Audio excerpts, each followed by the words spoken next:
Chapter 18. A quarter of an hour passed quickly. During this period of time, another 40-plus young talents entered the Azure Cloud Hall one after another. At this moment, there were already more than 80 people seated in the hall. The atmosphere was lively and noisy. The few seats near the main seat were for the top 10 young talents of the younger generation, and they were still empty. Suddenly, 2 sets of footsteps came from the entrance. Many young talents turned their heads to look at the entrance. When they saw the 2 young men who walked into the hall, they were all in awe. The 2 young men were both around 18 years old and looked dignified. They were in high spirits. The young man who wore a black robe and carried a sword on his back was called Wei Lingfeng. He was the #1 genius of the Qing province. At the age of 18, he was already at the 5th level of the true energy stage, and his wind cloud sword technique had reached perfection. At the same time, he was also one of the top 10 geniuses in the entire Azure Cloud Kingdom. He was an influential figure among the younger generation. The other young man who wore a white robe and held a white feather sword in his hand was called Zhang Baiyu. He was the #1 genius of the Serene province. At the age of 19, he was also at the 5th level of the true energy stage. 2 years ago, he became famous in the Azure Cloud Kingdom with his falling feather sword technique. Wei Lingfeng and Zhang Baiyu's strength was similar, and they had a good relationship. They were always together and were inseparable. In addition, they liked to wear black and white robes all day long. Therefore, they were called the Black and White Heroes by the young talents of the Azure Cloud Kingdom. After the Black and White Heroes entered the hall, their expressions were as calm and reserved as usual. They vaguely revealed a trace of aloofness and arrogance. However, when they saw Ji Tianqing in the corner, their expressions changed. Both of them were stunned for a moment. Their lips curled into a playful sneer. After sizing up Ji Tianqing, they walked to the seat of honor. Just as the crowd was discussing the Black and White Heroes in low voices, another figure appeared at the entrance. It was a young man who was around 20 years old and wore a black robe. This person had an ordinary appearance. His eyes were small like mung beans, and there was a finger-long scar on his right cheek. He looked rather ferocious and fierce. However, no one in the hall dared to look down on him. Instead, they all revealed a look of awe. That was because he was Jian Wuxing, a cold, arrogant, and heartless sword maniac. Most importantly, this person was at the 6th level of the true energy realm and cultivated the lifeless sword technique to kill. In the past, he had always been suppressed by Ji Tianqing, so among the younger generation of martial artists, he could only be ranked 2nd. However, things were different now. After Ji Tianqing had been reduced to a cripple, everyone wanted to see whether Jian Wuxing would be able to suppress everyone tonight and obtain the title of the #1 genius. Jian Wuxing walked through the crowd expressionlessly. She ignored everyone and walked to the seat of honor on the right side. Not long after, there was another commotion at the gate. Everyone turned their heads to look and saw a beautiful young lady in a white dress walking over gracefully. When they saw this 16 or 17-year-old girl in a white dress, many of the young men revealed looks of adoration and eagerness.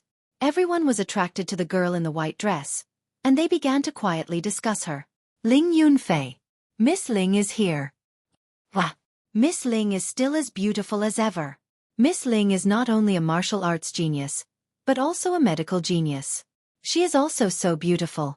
She is simply the most perfect woman in the world. Ha ha ha, Miss Ling is here. She must not have expected Ji Tianqing to be here, right? There will be a good show to watch later. Ling Yunfei walked through the crowd in the hall. Along the way, people kept greeting her. She returned the greetings in a reserved and courteous manner. Then she sat on the seat of honor on the left side.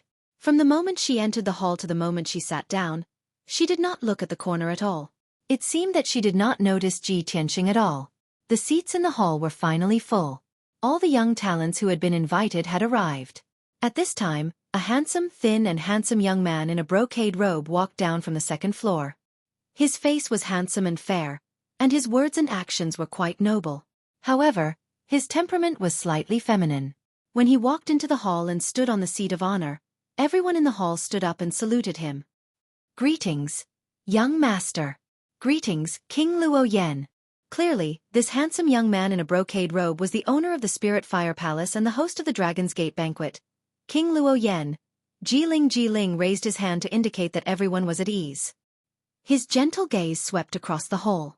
When he saw Ji Tianqing in the corner, his face froze and his pupils constricted. However, He quickly regained his composure and smiled at the crowd. You are all the pillars of our country, the hope of the future. It is this king's honor to have all of you here at the banquet. Tonight's banquet will be the same as usual. I have gathered everyone here so that everyone can learn from each other and improve together. Jiling smiled and said some polite words to allow everyone to learn from each other freely. Then, he bid farewell and left. He went straight to the second floor. After turning around a row of screens, he entered a luxurious and elegant room. Seeing that the little prince had left, the people in the main hall visibly relaxed and became lively. Everyone gathered in twos and threes to chat and laugh. However, most of them were complimenting each other. Very few people were discussing martial arts. Moreover, when everyone was talking, they would intentionally or unintentionally glance at the corner to see Ji Tianqing's reaction. Ji Tianqing was still the same as before. He was sitting behind a short table with his eyes closed. He came to the banquet tonight only to see the people from the sky-bearing sect. Other than that, he was not interested in anyone else. However, just because he was not interested in others, it did not mean that others were not interested in him. A tall and sturdy young man wearing an animal skin vest and shorts suddenly stood up.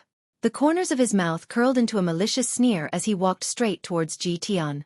He stood in front of Ji Tianqing and looked down at Ji Tianqing. He said in a mocking tone, Ji Tianqing, I heard that you became a trash in the third layer of body refinement in one night. You even had your engagement annulled by the Ling family. Is this true? The tall and sturdy young man's voice was very loud. He purposely raised his voice so that everyone in the hall could hear him. Suddenly, the hall quieted down. Everyone's eyes gathered on Ji Tianqing. Everyone knew that the show was about to begin. Ji Tianqing slowly opened his eyes. He expressionlessly looked at the tall and sturdy young man and calmly said, yes. No one would have thought that Ji Tianqing would be able to remain calm in the face of the tall and sturdy young man's deliberate humiliation. He even answered truthfully. The tall and sturdy young man was also stunned for a moment before he reacted. He grinned and revealed a mouthful of yellow teeth. Hee, since you're a trash in the third layer of body refinement, what qualifications do you have to participate in the Dragon's Gate banquet? Tonight's banquet is attended by talented youths. Everyone has received the young master's invitation. Where's your invitation? Ji Tianqing indifferently said. I don't have an invitation. The tall and sturdy young man suddenly revealed an expression of, as expected, and laughed contemptuously. Ha! Did everyone hear that? He doesn't have an invitation. Ji Tianqing, please scram out of the Green Cloud Hall right now. This is a place for young geniuses to interact. You don't have the qualifications to sit here. Ji Tianqing remained expressionless. He only raised his eyebrows and said in a low voice, young geniuses? You? What? You think I'm not qualified? The tall and sturdy young man clenched his fists and revealed a sinister cold smile. Although I, Wu Zhang, am only in the 8th layer of body refinement. Compared to the young geniuses here, I'm far from enough to teach a trash like you a lesson. Ji Tianqing, now you only have 2 choices. Either you scram or I throw you out. Chapter 19. Wu Zhang, 19 years old this year, was at the 8th level of the body refinement realm. He was the second young master of the imperial city's Wu family. Ji Tianqing had heard of this person before and had met him a few times on certain occasions. But the Wu family was only a second-rate family in the imperial city, and Wu Zhang's talent was average. There was nothing good about him. In the past, this person could not enter Ji Tianqing's eyes and was ignored by him. But tonight, Wu Zhang had humiliated him in front of everyone at the Dragon Gate banquet. Ji Tianqing stood up and expressionlessly walked to the center of the hall. He turned around and looked at Wu Zhang.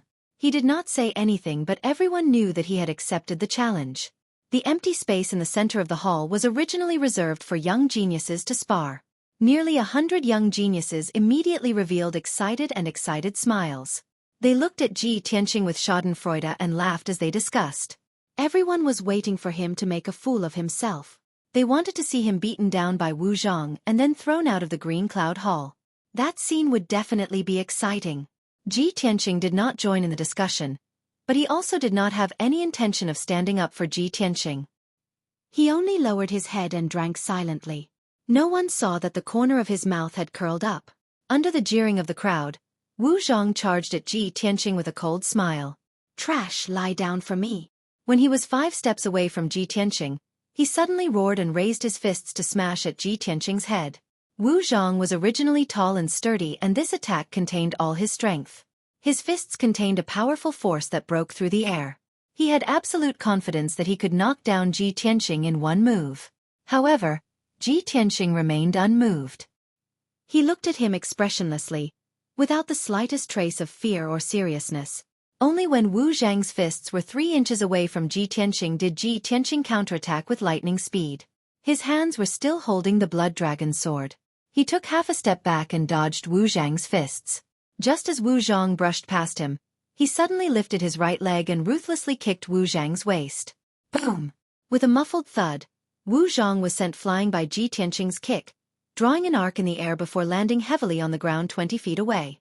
Wu Zhang was like a heavy bull. With a bang, he fell to the ground and rolled several times before coming to a stop. Blood foamed out of his mouth. His eyes were red with anger, and he roared angrily. "No! This is impossible!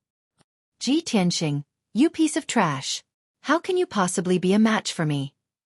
However, when Wu Zhang struggled to get up, he felt a piercing pain in his waist. He couldn't even take a step or stand steadily. Anyone with a discerning eye could see that he had suffered a heavy blow from Ji Tianqing's kick. The bones in his waist had already been broken. Everyone revealed an indescribably shocked expression. The laughter and discussion disappeared as they stared at Ji Tianqing in disbelief. Ji Tianqing hugged his treasure sword and expressionlessly walked in front of Wu Zhang. He indifferently said, Do you have the qualifications to sit here?"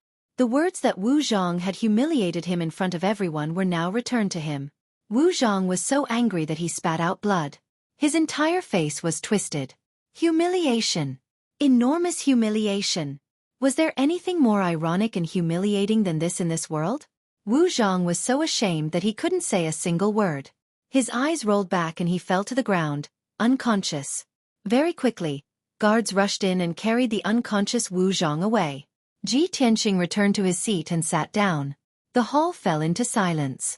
Everyone secretly looked at him with eyes filled with shock. They obviously couldn't accept this fact. How could a trash at the 3rd level of the body refinement realm seriously injure Wu Zhang, who was at the 8th level of the body refinement realm with just one kick? Many people suddenly understood that Ji Tianqing's strength had already recovered a bit. He was no longer a trash at the 3rd level of the body refinement realm. It was very possible that he had recovered to the 8th level of the body refinement realm. When they thought up to here, those body refinement realm young men that originally wanted to provoke and humiliate Ji Tianqing immediately gave up and became listless. Ling Yunfei's face was a little cold. Her eyes were filled with killing intent. She secretly thought, damn it! How could he recover so quickly? In just a few days, he returned to the 8th level of the body refinement realm? I definitely can't let him live peacefully. I definitely can't let him recover his strength to take revenge. Luckily, I've already made arrangements. Humph. Among the young talents in the hall, there were over 30 people who had reached the true element realm. Even if they had seen Ji Tianqing defeat Wu Zhang with one move, they still wouldn't put it in their hearts. The top 10 geniuses still didn't spare a glance for Ji Tianqing. The ordinary true element realm youths were still full of confidence. Their expressions were full of ridicule as they discussed. Hee, I really didn't think that Ji Tianqing would recover to the 8th level of the body refinement realm so quickly. He used to have the strength of the 7th level of the true element realm. His battle experience is much stronger than Wu Zhang's. Even if he only has the strength of the 7th level of the body refinement realm, he can still completely defeat Wu Zhang. Humph, so what if he recovered to the 8th level of the body refinement realm? He's just a trash in the body refinement realm. Even a 1st-level true element realm cultivator can casually defeat him. Yeah, recovering to the 8th or 9th level of the body refinement realm is easy. But if he wants to quickly return to the true element realm, that is absolutely impossible. Brotherly, aren't you at the 1st level of the true element realm? Why don't you go fight with Ji Tianqing and see what level he has recovered to? I have no grievances with Ji Tianqing. Why would I go and humiliate him? You guys can just relax and watch the show. There will definitely be people who will make a move. Just as everyone was discussing, Ling Yunfei secretly turned her head and gave a meaningful glance to a dark-skinned youth behind her. The tall and skinny dark-skinned youth immediately understood and immediately stood up. He held a black iron treasure sword and walked towards Ji Tianqing with a gloomy face. When everyone saw the dark-skinned youth, they all revealed playful smiles and their eyes were filled with anticipation. Look, Hua Yunfei is about to make a move. Although Hua Yunfei is only at the second level of the true element realm, defeating Ji Tianqing will be easy. I dare to bet that Hua Yunfei can beat Ji Tianqing to the ground in 3 moves. 3 moves? Aren't you overestimating Ji Tianqing a little too much? I think 1 move is enough. Hua Yunfei walked to the center of the hall and looked disdainfully at Ji Tianqing, who was in the corner. He said in a cold voice, "Ji Tianqing, do you dare to fight with me?" Ji Tianqing raised his eyes slightly and glanced at him expressionlessly. He then looked at Ling Yunfei, who was sitting on the left side of the seat of honor. When he looked at Ling Yunfei with his cold eyes, Ling Yunfei was also looking at him with a mocking sneer on her face. Seeing that Ji Tianqing was silent, Hua Yunfei bellowed, "Ji Tianqing, if you don't dare to accept the challenge, then kneel down obediently and beg for mercy. Perhaps I will let you go." A cold light flashed in Ji Tianqing's eyes. He immediately stood up and walked towards Hua Yunfei. "Brothers, please add it to your collection and recommend it." Chapter 20. Facing Hua Yunfei's provocation, Ji Tianqing actually accepted the challenge. Everyone in the hall was shocked and astonished. They stared at the two of them, waiting to see Ji Tianqing being trampled by Hua Yunfei. Ji Tianqing walked to the center of the hall and stood 10 steps away from Hua Yunfei.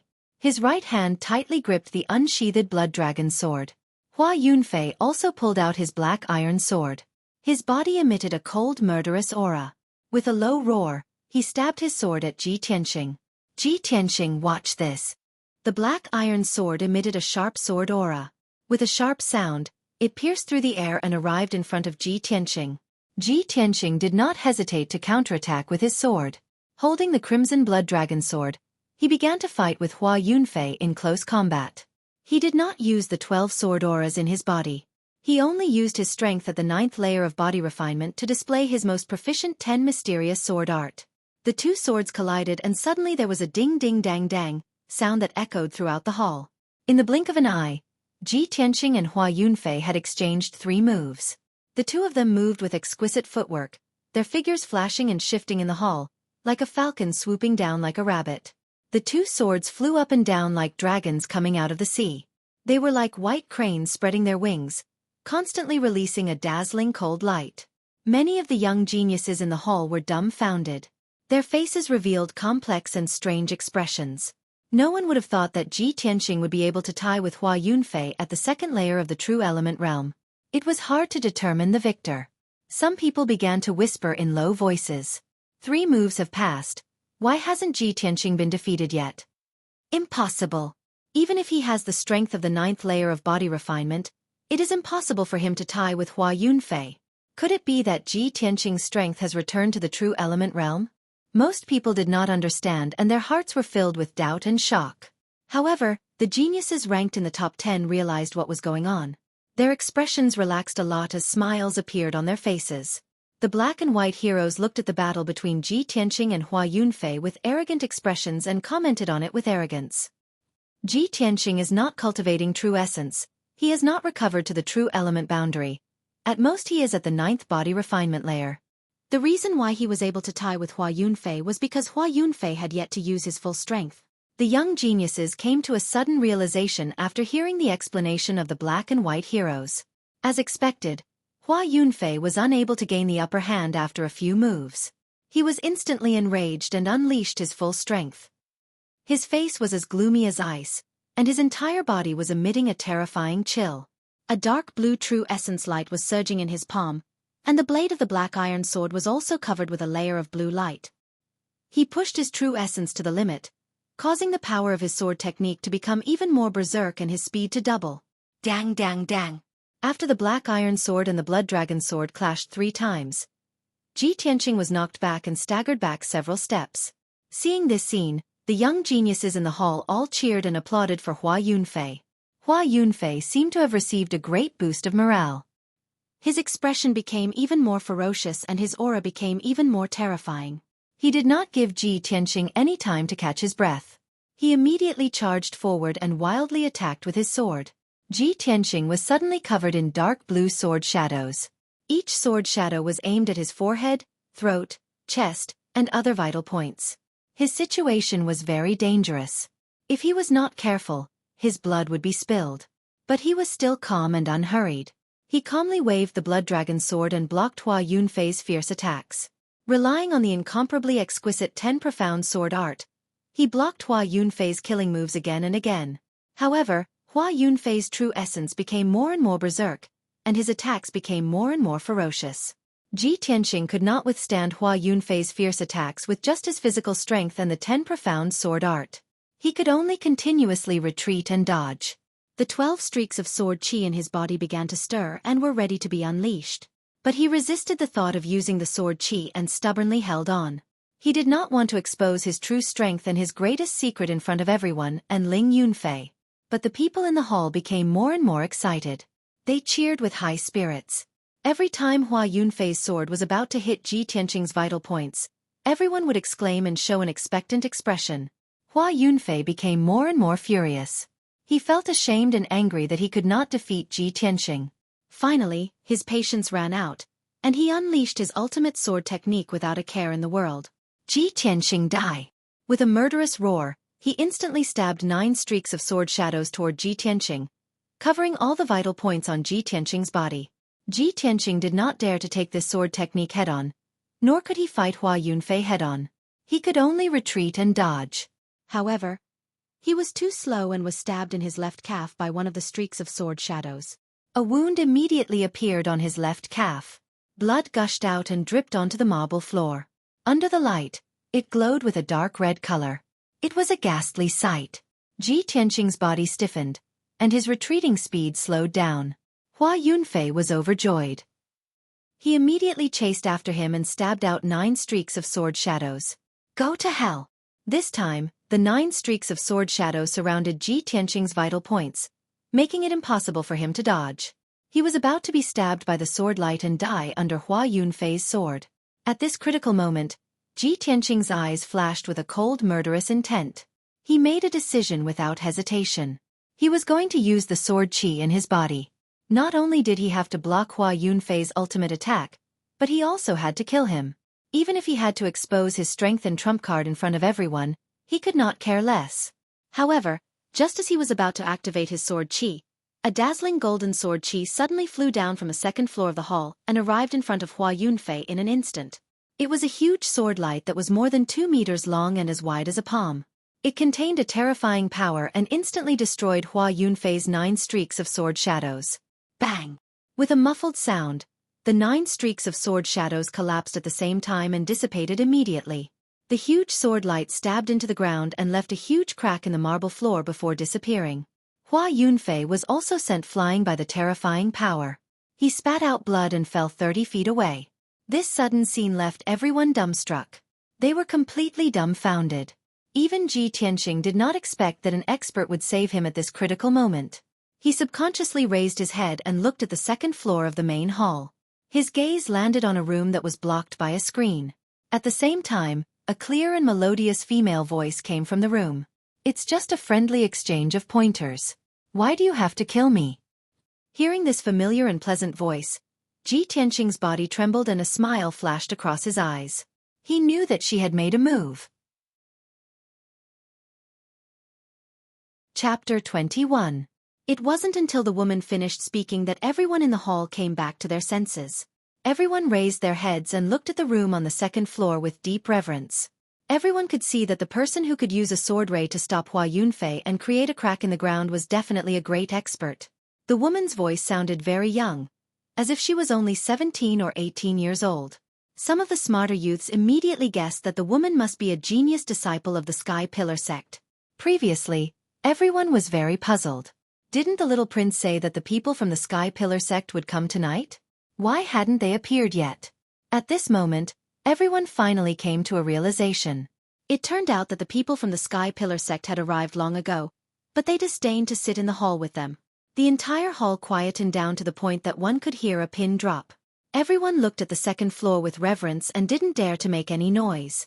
Since they knew that the people from the Sky Pillar sect were on the 2nd floor, who would dare to be rash? Hua Yunfei, who had been injured and spat out blood, got up in a sorry state and glared at Ji Tianqing with incomparable resentment. His heart was filled with monstrous rage and killing intent, but he could only forcefully endure it and didn't even dare to let out a fart. The genius disciple of the Sky Pillar sect had already warned him. If he dared to make a move again, the next sword ray would definitely kill him on the spot. Ling Yunfei's expression was somewhat unsightly as a cold light surged in her eyes. She secretly glanced at Ji Tianqing, then raised her head to look at the second floor, revealing a thoughtful expression. Damn Ji Tianqing. He was clearly about to die under Hua Yunfei's sword, but he was actually saved by the Sky Pillar sect's disciple. What does he have to do with the Sky Pillar sect? Why would that woman save him? She couldn't understand and couldn't see what was so special about Ji Tianqing that was worthy of the Sky Pillar sect's help. However, she thought about it and temporarily suppressed the anger in her heart. There were too many people at the Dragon's Gate banquet. It was indeed inappropriate to let Hua Yunfei kill him in public. However, Hua Yunfei has also tested Ji Tianqing's strength. He has indeed not recovered to the true energy stage, and is at most at the 9th level of the body refinement stage. Since that is the case, once he leaves the Spirit Flame Palace, he will not be able to return to the Ji Mansion alive. The dozens of young talents in the hall didn't dare to open their mouths. The room on the second floor was also silent. No one dared to open their mouths. The atmosphere in the field was somewhat stifling, as if even the air had frozen. At this time, young Prince Ji Ling walked down from the second floor. He had a modest smile on his face and opened his mouth to smooth things over. He told everyone not to be restrained and to continue exchanging pointers and showing off their strengths. Of course, in order to ensure that there would be no more grudges, he sat on the main seat and didn't return to the second floor to serve the people of the Sky Pillar sect. Only then did the atmosphere in the hall ease up, and everyone's mood became much more relaxed. Hua Yunfei suppressed his anger and humiliation and silently retreated to tend to his injuries. Ji Tianqing didn't stay either. He silently cupped his hands towards the room on the second floor, then turned around and walked out of the hall. In any case, his goal for coming to the banquet tonight was to see the people of the Sky Pillar sect. Now that he had achieved his goal, the people of the Sky Pillar sect couldn't appear in front of everyone, so he naturally had to leave. Ji Hao didn't leave with him and stayed in the hall to continue drinking and chatting with the other young talents. In an exquisite private room on the second floor, the furnishings were abnormally luxurious, and the air was filled with a faint sandalwood fragrance. At a pearwood table near the window sat 2 young men and a woman in a white dress. One of the young men was tall and sturdy like an iron tower. His skin was a bronze color, and his arms and chest were muscular. He emitted a ferocious aura. This person's name was Hao Meng, and he was ranked 9th among the Sky Pillar sect's true disciples. He was born with divine strength and was incomparably valiant. The other young man was thin and tall. His face was sickly pale, and he looked very weak. In reality, he was ranked 6th among the Sky Pillar sect's true disciples. His surname was Bai and his name was Wu Chen, but very few people knew his real name. The powerhouses of the various countries in the Heavenly Qin territory only knew his nickname, White Impermanence. As for the woman in the white dress, she was slender and graceful, and her face was fair and beautiful. Her limpid eyes contained an unfathomable aura. Her waist-long black hair was draped behind her like a black waterfall, making her seem even more ethereal and otherworldly like a fairy. She was the chief disciple of the Sky Pillar sect, the peerless genius who suppressed the young elites of the 10 nations, Yun Yao. The 3 of them tilted their heads slightly and looked at the hall downstairs through the wooden window lattice with calm and indifferent gazes. Hao Meng stared at Ji Tianqing and watched as he turned around and left the hall, his back disappearing into the darkness outside the hall. He retracted his gaze and turned to look at Yun Yao. He asked with a smile, "Eldest senior sister, that kid can clearly defeat his opponent. He's just hiding his strength. Why did you help him?" Bai Wuchen also looked at Yun Yao with a gentle gaze, waiting for her answer. However, Yun Yao continued to look at the hall below silently without any intention to explain. As the chief disciple of the Sky Pillar sect and the top genius of the Heavenly Qin territory, why would she need to explain her actions to others? Hao Meng smiled embarrassedly and scratched his head. In order to cover up his embarrassment, Bai Wuchen also hurriedly changed the topic. He looked at the crowd in the hall indifferently and said in a contemptuous tone, "If it weren't for completing the task given by the sect, why would eldest senior sister participate in such a low-level and boring banquet?" Obviously, He was very disdainful of the self-proclaimed young talents in the hall. In his eyes, the group of young people who looked dignified on the surface but were actually sinister and despicable were simply as laughable as clowns. Hao Meng grinned and said, however, "Senior brother Bai, I think this little prince is quite capable. We asked the little prince to find a way to gather the young geniuses of the Qingyun nation, but we didn't expect him to gather so many people in a day." Bai Wuchen smiled slightly and didn't comment on this. In his eyes, the Qingyun nation was just a small and remote country. Even the top talents in the nation weren't worth mentioning in his eyes. Yun Yao frowned slightly and said in a calm tone, "It seems that we won't be able to find the people we're looking for tonight." She looked at Hao Meng and asked, "Junior brother Hao, are the people who passed the sex entrance test and are qualified to participate in next month's competition all here tonight?" Hao Meng quickly replied, "Eldest senior sister, I asked the little prince before and he said that only a portion of the people who passed the test came to the banquet. Among the young geniuses who came to the banquet tonight, there are some who didn't pass the entrance test but their aptitudes are quite good." Yun Yao nodded slightly and said to the two, "Junior brother Bai, junior brother Hao, go find the two deacons who are in charge of recruiting disciples and are in charge of next month's competition. Investigate the list of people who passed the entrance test and see if you can find any clues." Hao Meng was stunned and asked doubtfully, "Eldest senior sister, aren't you coming with us to meet up with the two deacons?" Yun Yao shook her head gently. "I'm going to the Taiyi Mountains. It'll take me a few days." Bai Wuchen raised his eyebrows and asked doubtfully, "Eldest senior sister, why are you going to the Taiyi Mountains?" Yun Yao said in a low voice, "It's said that there's a kind of spiritual medicine in the Taiyi Mountains called the red star flower. This flower is nurtured by the fire of the stars and only blooms once every 60 years. If I can get my hands on this flower, I can cure junior sister's illness and save her from the torture of the extreme cold poison." Hao Meng and Bai Wuchen's expressions changed slightly at the mention of junior sister. Their eyes were filled with pity and sympathy. Bai Wuchen quickly said to Yun Yao, "Eldest senior sister, I'll go with you." Yun Yao shook her head gently and said calmly, "No need. The red star flower is a top-grade spiritual medicine and has a strong spirituality. Whether we can find it or not depends on luck. It's not useful with more people. You just need to investigate the people the sect is looking for and complete the mission as soon as possible. Brothers and sisters, if you think this book is good, please lend a hand and add it to your bookshelf. If you can even vote for it, little he will be even more grateful." Chapter 22. After Ji Tianqing left the Qingyun Hall, he walked out of the Spirit Flame Palace in the cool night wind and stepped into a carriage parked by the side of the road. He didn't need to say anything. The coachman, Old Lei, naturally understood and drove the carriage into the darkness, heading back to the Ji mansion. Ji Tianqing sat in the carriage and simply wrapped the wound on his calf with a piece of cloth. Then he frowned and thought about what had just happened. Not long after, the carriage drove into a dark blue stone path. Although the path was a bit remote and there were only a few houses nearby, it was the only way to return to the Ji mansion from the Spirit Flame Palace. Large trees grew on both sides of the path, making it seem dark and depressing in the night. The carriage moved forward at a moderate pace. Only the sound of hooves could be heard in the night sky. Suddenly, a sharp sound broke through the air. The coachman, Old Lei, let out a muffled groan. His body rolled off the carriage and fell to the ground. Ji Tianqing instantly woke up. He immediately opened the curtain of the carriage and rushed to the coachman's side. He saw the coachman, Old Lei, lying motionless on the ground. He was already on the verge of death. There was a sharp arrow in his chest. Blood poured out from the wound and dyed his clothes red. Ji Tianqing's face became very gloomy. His eyes flashed with cold killing intent. He knew that there were assassins lying in ambush here. Sure enough, the sound of footsteps could be heard from the path ahead. Two figures wearing black clothes were rushing over. Ji Tianqing made a prompt decision and rushed into the forest beside the path. He madly ran in the direction of the Ji mansion. The dense foliage was pushed aside by him, making a rustling sound. The two vigorous figures rushed over like the wind and chased him into the forest without hesitation. The two people madly ran with murderous intent. The treasured swords in their hands shone with a cold light under the curtain of night. Although Ji Tianqing ran like his life depended on it, his left calf was injured and he couldn't increase his speed.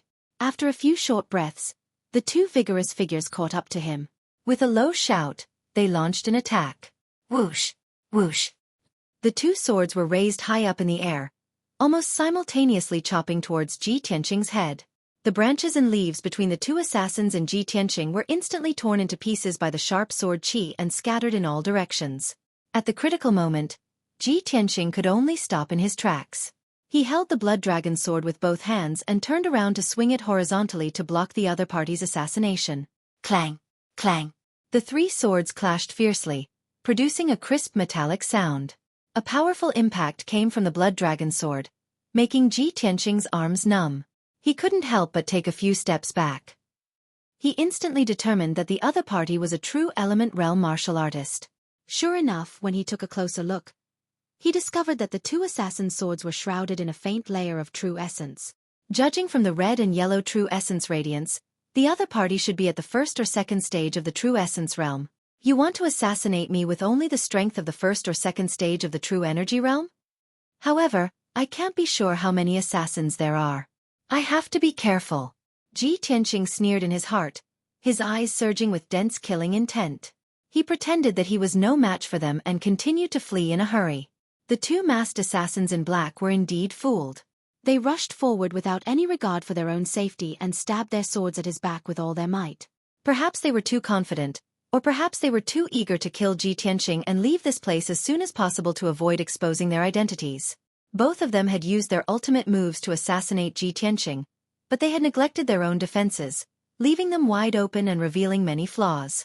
Just as the two of them were full of excitement and thought that they could kill Ji Tianqing on the spot, they saw Ji Tianqing suddenly turn around and reveal a mocking sneer. Die! Ji Tianqing growled with a murderous aura. He suddenly bent down and squatted down, narrowly dodging the two swords. The two swords brushed past his head, only 2 inches away, but they both missed. Moreover, the chest and abdomen of the two masked assassins were exposed in front of him without any defense. Ji Tianqing was waiting for this moment. He did not hesitate to put down the blood dragon sword and raised both of his palms to attack the chest of the two assassins. Pang pang! With a muffled sound, his palms solidly hit the two assassins. 2 rays of dark golden sword qi shot out from his palms and pierced the hearts of the two assassins without any hindrance. The two masked assassins suddenly trembled and their charging footsteps stopped. The two of them turned around, widened their eyes in disbelief, and stared at Ji Tianqing. Their mouths let out a muffled shout. You're not. This. How is this possible? Their eyes were filled with fear and anger. They could not believe that they were defeated by a third-level body refinement trash. The two of them knew that they were going to die, but they were unwilling to give up. They waved their swords and stabbed towards Ji Tianqing's head. But Ji Tianqing had already grasped the blood dragon's sword. He waved his hand and swept out, deflecting their swords. The two assassins retreated a few steps and weakly held onto a tree. Blood poured out of their mouths and soaked their masks. The two of them could not say another word. Their throats made a gee sound and the life in their eyes quickly disappeared. In the blink of an eye, the two of them softly fell to the ground. They laid in the grass and no longer made a sound. Ji Tianqing hurriedly used his sword to remove their veils. After seeing their faces clearly, he sneered as expected. Hang! Ling Yunfei, you still won't let me go. This was because he recognized one of the assassins. It was the bodyguard that always followed Ling Yunfei. He was worried that there were more assassins nearby, so he did not dare to stay. He turned around and continued to run. After passing through the dense forest, he followed a small path to the Ji mansion. After a quarter of an hour, Ji Tianqing returned to the Ji mansion safely. He did not encounter any more ambushes on the way. After returning to his room in the cool breeze courtyard, he asked Huan to bring him a medicine box. He carefully treated the sword wound on his leg. After taking care of the wound, he let Huan leave to rest. He entered the secret room and went into closed-door cultivation. Tonight's events made him realize that his opponent couldn't wait to get rid of him. Not only could he not leave the city, even the imperial city was not safe. On the way home, he would be ambushed by assassins. He could not help but wonder if his opponent would send someone to the Ji mansion to assassinate him. Thinking of this, his desire to increase his strength became even stronger. Cultivate. I must quickly condense a sword embryo and return to the true element realm. Ji Tianqing quickly entered into a state of cultivation. He focused on cultivating his heart of the sword and condensing new sword qi. The night passed quickly. On the morning of the second day, he condensed 2 more sword qi and stored them in 2 acupuncture points in his body. He recovered the strength of 12 sword qi and endured the pain of being dismembered. He tried to move the sword qi towards his dantian. The result was obvious. He failed again. The 12 sword qi were stored in 12 acupuncture points in his body. These acupuncture points were distributed on the back of his hand, arm, shoulder and chest. It was almost impossible to move all the sword qi to the dantian in his abdomen. His weak meridians could not withstand the sword qi's tearing and cutting. Ji Tianqing had no choice but to stop cultivating. He lay down in the secret room to rest. He closed his eyes and laid on the ground. His mind was constantly thinking, what went wrong? Why was it that after he had condensed the 12 sword qi, he could not condense a sword embryo even after trying more than 10 times? Could it be that something went wrong with his cultivation? Or was his cultivation method wrong? Chapter 23.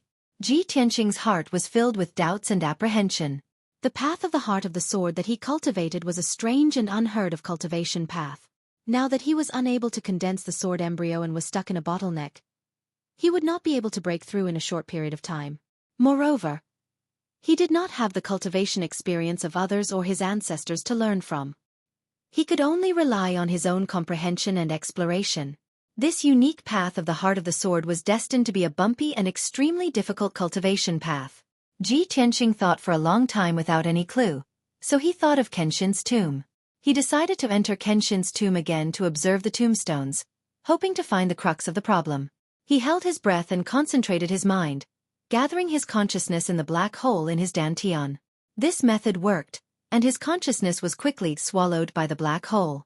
Ji Tianqing's body remained in the secret chamber, but his consciousness entered a cold and dark space. Swoosh! His consciousness condensed into a translucent body, which looked exactly like him, and entered the space of Kenshin's tomb again. Beneath his feet was still cold and hard soil and sand, and the air was still filled with gray fog, emitting the aura of death. Although this was Ji Tianqing's second time here, he still felt a sense of novelty and awe towards this space. His consciousness floated forward, observing the situation in the wilderness along the way. Unfortunately, the gray fog was very thick, as if it would never dissipate. It blocked his vision, making it impossible for him to see the scene in the distance. Not long after, he came to the black sword tombstone that was as huge as a mountain. The words "Tomb of Kenshin" on the sword tombstone were still so sharp and intimidating that he did not dare to look at them. The 18 black and cold tombstones still stood quietly on the left and right sides of the sword tombstone. The first time Ji Tianqing came here, he saw the path of the heart of the sword on the 9 tombstones on the left. This time, he paid special attention to the 9 tombstones on the right and observed them for a while. The 9 tombstones on the right also had ancient words engraved on them, but for some reason, the words were hazy and blurry, making it impossible for him to see them clearly. Ji Tianqing guessed that the words on the 9 tombstones must be even more profound and obscure. With his current realm, he couldn't read them. Thus, he withdrew his gaze and walked to the tombstones on the left. He stared at the first tombstone, wanting to study the words on the tombstone again to verify his cultivation method and see if there were any mistakes. However, the tombstone was completely blank. The 100 or so words that had clearly existed before had all disappeared. How could this be? Ji Tianqing was a little dumbfounded. Fortunately, he had already memorized the words on the first 5 tombstones and could recite them backwards. The disappearance of the words on the first tombstone would not affect his cultivation. He quickly looked at the other tombstones. Fortunately, the words on the other tombstones were still clearly visible. Ji Tianqing frowned as he pondered. The words on the first tombstone record the first level of the way of the sword heart, the method to condense sword qi and nurture the sword embryo. Now that I've cultivated 12 flashes of sword qi, I'm only 1 step away from condensing the sword embryo, but the words on the tombstone have disappeared. Could it be that my cultivation method is not wrong and the reason why the words on the tombstone have disappeared is because I don't need those cultivation chants? Thinking of this, his heart calmed down slightly and he continued to analyze and speculate. If my cultivation method is not wrong, then the problem must be with me. Currently, my biggest difficulty is that I'm unable to transfer the sword qi from the 12 apertures to my dantian. My meridians can't withstand the cutting of the sword qi. If I forcefully transfer the sword qi, it will definitely cut off all the meridians in my body. Then even if I don't die, I will become a cripple and can't even take care of myself. Looks like the crux of the problem is that my meridians aren't strong enough. I must think of a way to strengthen my meridians. Ji Tianxing was once the #1 genius of the Clear Sky Kingdom. He was quick-witted and had rich experience in martial arts cultivation. Even if he cultivated a unique martial art like the Path of the Sword, he could use his wisdom to understand it thoroughly and analyze the crux of the problem. After figuring out the crux of the problem, he left Kenshin's tomb with peace of mind. Ji Tianxing's consciousness returned to his body. He opened his eyes and sat up. He was thinking about strengthening his meridians and immediately thought of the red meteorite flower. He took out a metal box and opened it. Looking at the dark golden compass inside, he muttered softly. Father said that the red meteorite flower can repair the dantian, strengthen the meridians, replenish the true vitality and greatly increase one's strength. If I can find the red meteorite flower, I can use it to strengthen my meridians and increase my strength. Maybe then I can successfully condense the sword embryo. The red meteorite flower will appear in 6 days. From the Imperial City to Taiyi Mountains. Even if I ride the fastest horse, it will take me 2 days. Looks like I should prepare to set off. Ji Tianxing left the secret chamber and returned to his room. It was already noon. After eating lunch, he began to pack his luggage, preparing to set off for Taiyi Mountains early the next morning. At 1:00 in the afternoon, Huan suddenly ran into the room and reported the news to Ji Tianxing. Eldest young master. Princess Xueqi is here. Ji Tianxing was stunned for a moment. Then he revealed a distressed smile. Why is the little princess here? He hid his luggage and walked out of the room. He went to the courtyard to welcome the little princess. Although Xueqi was a noble princess of the imperial family, she loved to play with Ji Tianxing since she was young. When she had nothing to do, she would sneak out of the imperial palace to play with him. Their relationship had always been very good. That mischievous, lively, and mischievous little princess would often come up with some bizarre ideas. Ji Tianxing didn't know whether to laugh or cry, giving him a headache. Ji Tianxing thought to himself, the little princess came to the Ji residence again today. What kind of trouble will she cause this time? Not long after, the sound of footsteps could be heard from the entrance of the small courtyard. The first thing that entered Ji Tianxing's eyes was a young girl wearing a green silk skirt and golden-threaded jade boots. The young girl was about 14 or 15 years old. Her figure was petite and cute. Her fair and tender face still had a bit of baby fat. Her pair of clear and bright eyes were very lively. She wore a fiery red jade bracelet on her fair, jade-like wrist. Her shoulder-length hair was combed into dozens of small braids. She looked exceptionally cute. Without a doubt, this was the emperor's most beloved little princess, Xueqi. Just the little princess alone was enough to give Ji Tianxing a headache.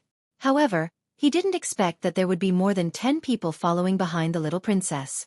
Among the 10 people, there were 6 middle-aged men with dignified looks and extraordinary bearings. There was also a white-haired old man with a dignified aura and a sage-like demeanor. In addition, there were 8 imperial bodyguards wearing the Imperial Guard's armor following behind the crowd. They were actually carrying 4 heavy chests. Ji Tianxing, I've come to visit you. The little princess greeted Ji Tianxing with a smile while directing the 8 imperial bodyguards to carry the 4 large chests into Ji Tianxing's room. Chapter 24. Ji Tianxing couldn't help but frown as he watched the 8 imperial bodyguards carry the 4 chests into the room. He revealed a bitter smile. Little princess, what are you trying to do? The little princess, Xueqi, immediately pouted and said in a reproachful tone, Brother Tianxing, do you not welcome me? Humph! What a waste of my painstaking efforts to specially bring gifts to see you. Ji Tianxing hurriedly waved his hands. No, how could I not welcome the little princess' visit? After he finished speaking, he looked at the 7 people behind the little princess and asked in confusion. Xueqi, these people are? Of course they are this princess's gifts to you. The little princess raised her small face to look at him, revealing a sincere smile. The 6 dignified middle-aged men's expressions immediately became strange. They pretended to cough twice to hide their awkwardness. The little princess came back to her senses and hurriedly explained. Big brother Tianxing, I came to see you once when you were injured. Unfortunately, you were unconscious. Later, I heard about your situation and wanted to come see you again, but I didn't have the chance to leave the palace. That's why I brought a few great masters today, as well as my palace's imperial physicians, to have them treat you. Big brother Tianqing, don't worry, I will definitely help you recover from your injuries. Ji Tianqing finally understood why the little princess came to the Ji mansion this time. A trace of warmth flowed through his heart. He smiled and said to the little princess, "Ever since my accident, the people around me have only seen me as a joke. Those who have a grudge with me all want me dead. I didn't expect that Xueqi would still remember me and care about me." The little princess looked at him seriously and said in a solemn tone, "Brother Tianqing, you have to believe me. No matter when, no matter what kind of suffering and torment you are going through, I will never abandon you and leave.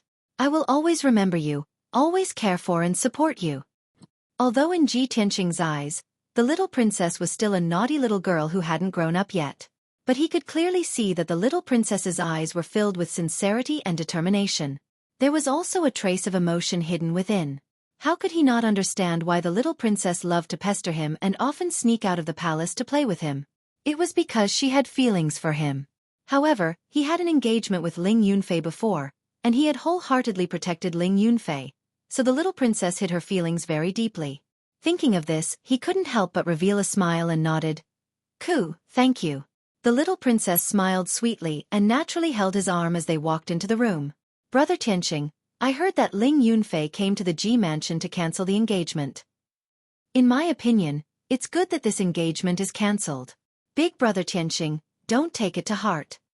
You are so outstanding, Ling Yunfei is not worthy of you." "I've already guessed it. This woman has ulterior motives. She deliberately approached and used you. Despicable woman. She's too scheming." Speaking of Ling Yunfei, the little princess took it to heart. She had a look of deep hatred and her face turned cold from anger. Speaking of Ling Yunfei, Ji Tianqing's eyes flashed with a trace of coldness, but he quickly suppressed it. The two entered the room and sat down. After chatting for a while, the little princess asked the imperial doctor and several masters to treat Ji Tianqing. After the little princess's introduction, Ji Tianqing found out that the white-haired old man was her palace's imperial doctor. As for those middle-aged men with dignified appearances and extraordinary bearings, they were all martial Dao and alchemy grandmasters. They had extremely high attainments in their respective fields. As for the 4 heavy boxes, they were all filled with various elixirs and martial arts manuals. There were also some alchemy materials. The value of the items in the 4 boxes was at least 5 million taels. Ji Tianqing repeatedly waved his hand to reject the little princess's kind intentions. He explained with a smile, "Ku, I appreciate your kind intentions. I have already found an expert to treat me. Currently, my body is fine. As long as I rest well, I will recover." Although the little princess was worried about him, she did not want to force him. Thus, she asked the imperial doctor and the masters to leave. "Brother Tianqing, even if you don't need the imperial doctor and the masters to treat you, you must accept the boxes of elixirs and materials that I am giving you. Otherwise, you won't treat me as a friend." Seeing her determined attitude, Ji Tianqing did not reject anymore. He smiled and nodded in agreement. The little princess then smiled and said to him in a low voice, "Brother Tianqing, I have asked my father and the imperial doctor before. I know something that can help you recover your strength quickly. There is a kind of elixir in Tai Yi Mountains called the red star flower. It is said that it only appears once every 60 years. This flower has magical effects. It can repair damaged dantian and meridians, greatly increasing a martial artist's strength. My grandfather's dantian was damaged when he was young. He could not cultivate his true essence his entire life. He used the red star flower to repair his dantian and become a Tongxian expert. Brother Tianqing, the imperial doctor said that the red star flower will appear in about 6 days. I have decided to go to Tai Yi Mountains to find the red star flower to save you." Hearing this, Ji Tianqing's heart skipped a beat. His expression changed slightly. He quickly shook his head. "Ku, you cannot go to Tai Yi Mountains. That is the famous forest of death in Yunzhou. Tai Yi Mountains is dangerous. There are countless ferocious beasts and powerful demonic beasts. If you are not careful, you will lose your life. Moreover, the red star flower is about to appear. Many factions will definitely take action. When the time comes, many experts will gather and it will be even more dangerous." The little princess smiled and said, "Brother Tianqing, don't worry. I will bring the imperial experts to protect me. You, on the other hand, have fallen to the body refining realm after you were severely injured. You must not go to Taiyi Mountains. Stay in the Ji Mansion and recuperate. I will definitely find the red starflower to save you. You can stay at home and wait for my good news. Ji Tianxing was full of worry. He tried to persuade the little princess. However, the little princess had already made up her mind. She had clearly made her plans and preparations. Her attitude was very firm. After discussing this matter, the little princess comforted him with a concerned tone. She gave him a few words of advice before leaving. After sending the little princess off, Ji Tianxing returned to his room. Looking at the 4 large chests filled with medicinal pills and materials, the corners of his mouth revealed a bitter smile. This little princess has really put in a lot of effort for me. She is going to Taiyi Mountains rashly. I only hope that she will not encounter any danger. Although I am going to Taiyi Mountains as well, I must keep this a secret. I cannot tell anyone. After a while, Ji Tianxing moved the 4 big boxes filled with elixirs and ingredients into the secret underground room. He opened the boxes to take a look. There were many martial arts manuals and ingredients inside, as well as dozens of small white jade bottles filled with elixirs. It was a pity that most of the elixirs were for healing and increasing one's power. There were no elixirs that could strengthen one's meridians. When night fell, Ji Tianxing left the secret room and returned to his room to rest. After a night of recuperation, early the next morning, he carried a bag and quietly left the Ji Mansion. He rushed to Taiyi Mountains. Chapter 25. After leaving the imperial city, Ji Tianxing rode his horse and sped towards the west. From the imperial city to Yunzhou's Taiyi Mountains, he had to cross Qingzhou, which was a total of 2,000 miles. Even if Ji Tianxing rode his frost snow windchaser, which could travel 800 miles in a day, it would still take him 2.5 days to arrive. This time, he was going to Taiyi Mountains to search for the red meteorite flower. For safety reasons, he was especially careful.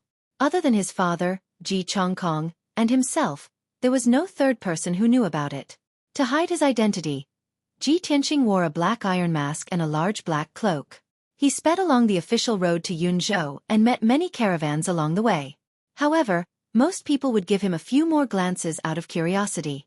However, in Qingyun country where martial arts were prevalent, it was not uncommon to wear a mask or veil to hide one's identity. On the second evening, he finally entered Yunzhou and found an inn to stay in. At this time, he was still 300 miles away from Taiyi Mountains. There were still 4 days before the red meteorite flower appeared. On the 3rd afternoon, Ji Tianxing finally arrived at Taiyi Mountains. He entered a small town at the entrance of the mountains, Taiyi Town. His journey was peaceful and he did not meet any obstacles. However, he was still tired after traveling for 2.5 days. He urgently needed to rest. After entering Taiyi Town, he looked for an inn to stay in.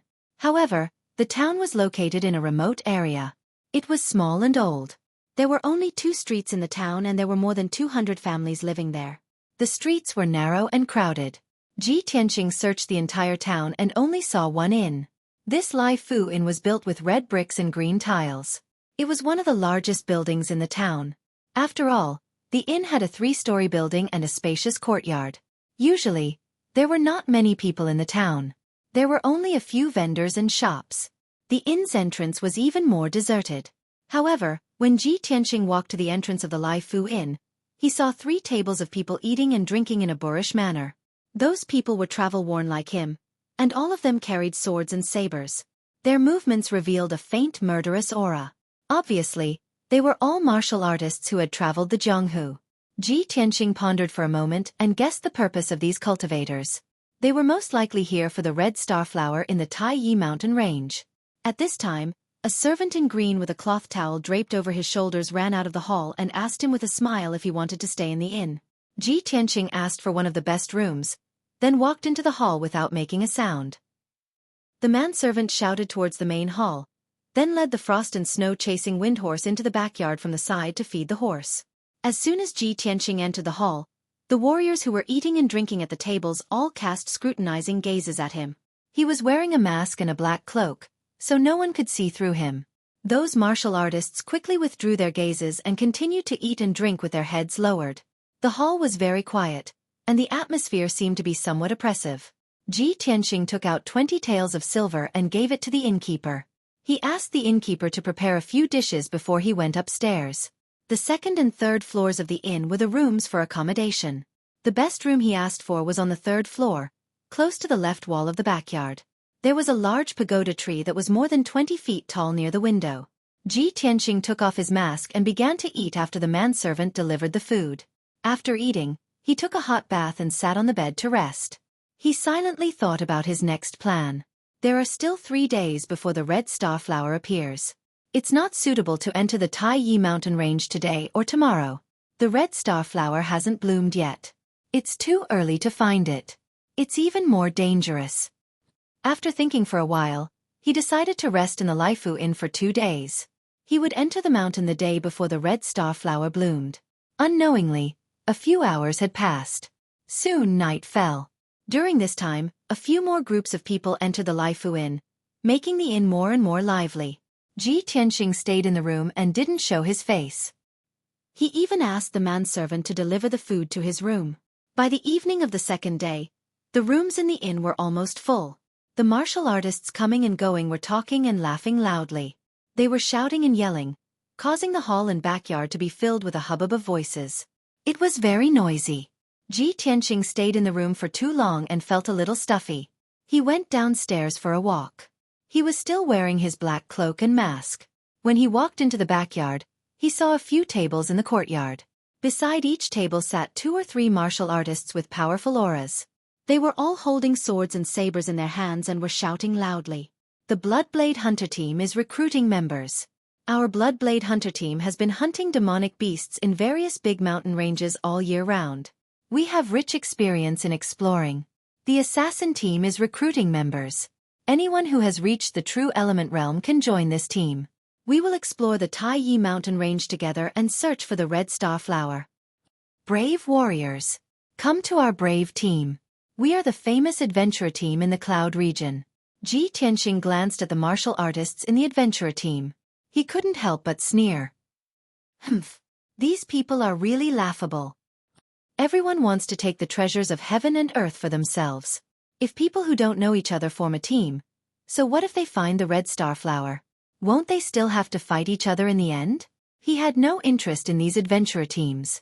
Just as he was about to turn and leave the backyard, he was stopped by a tall and sturdy youth.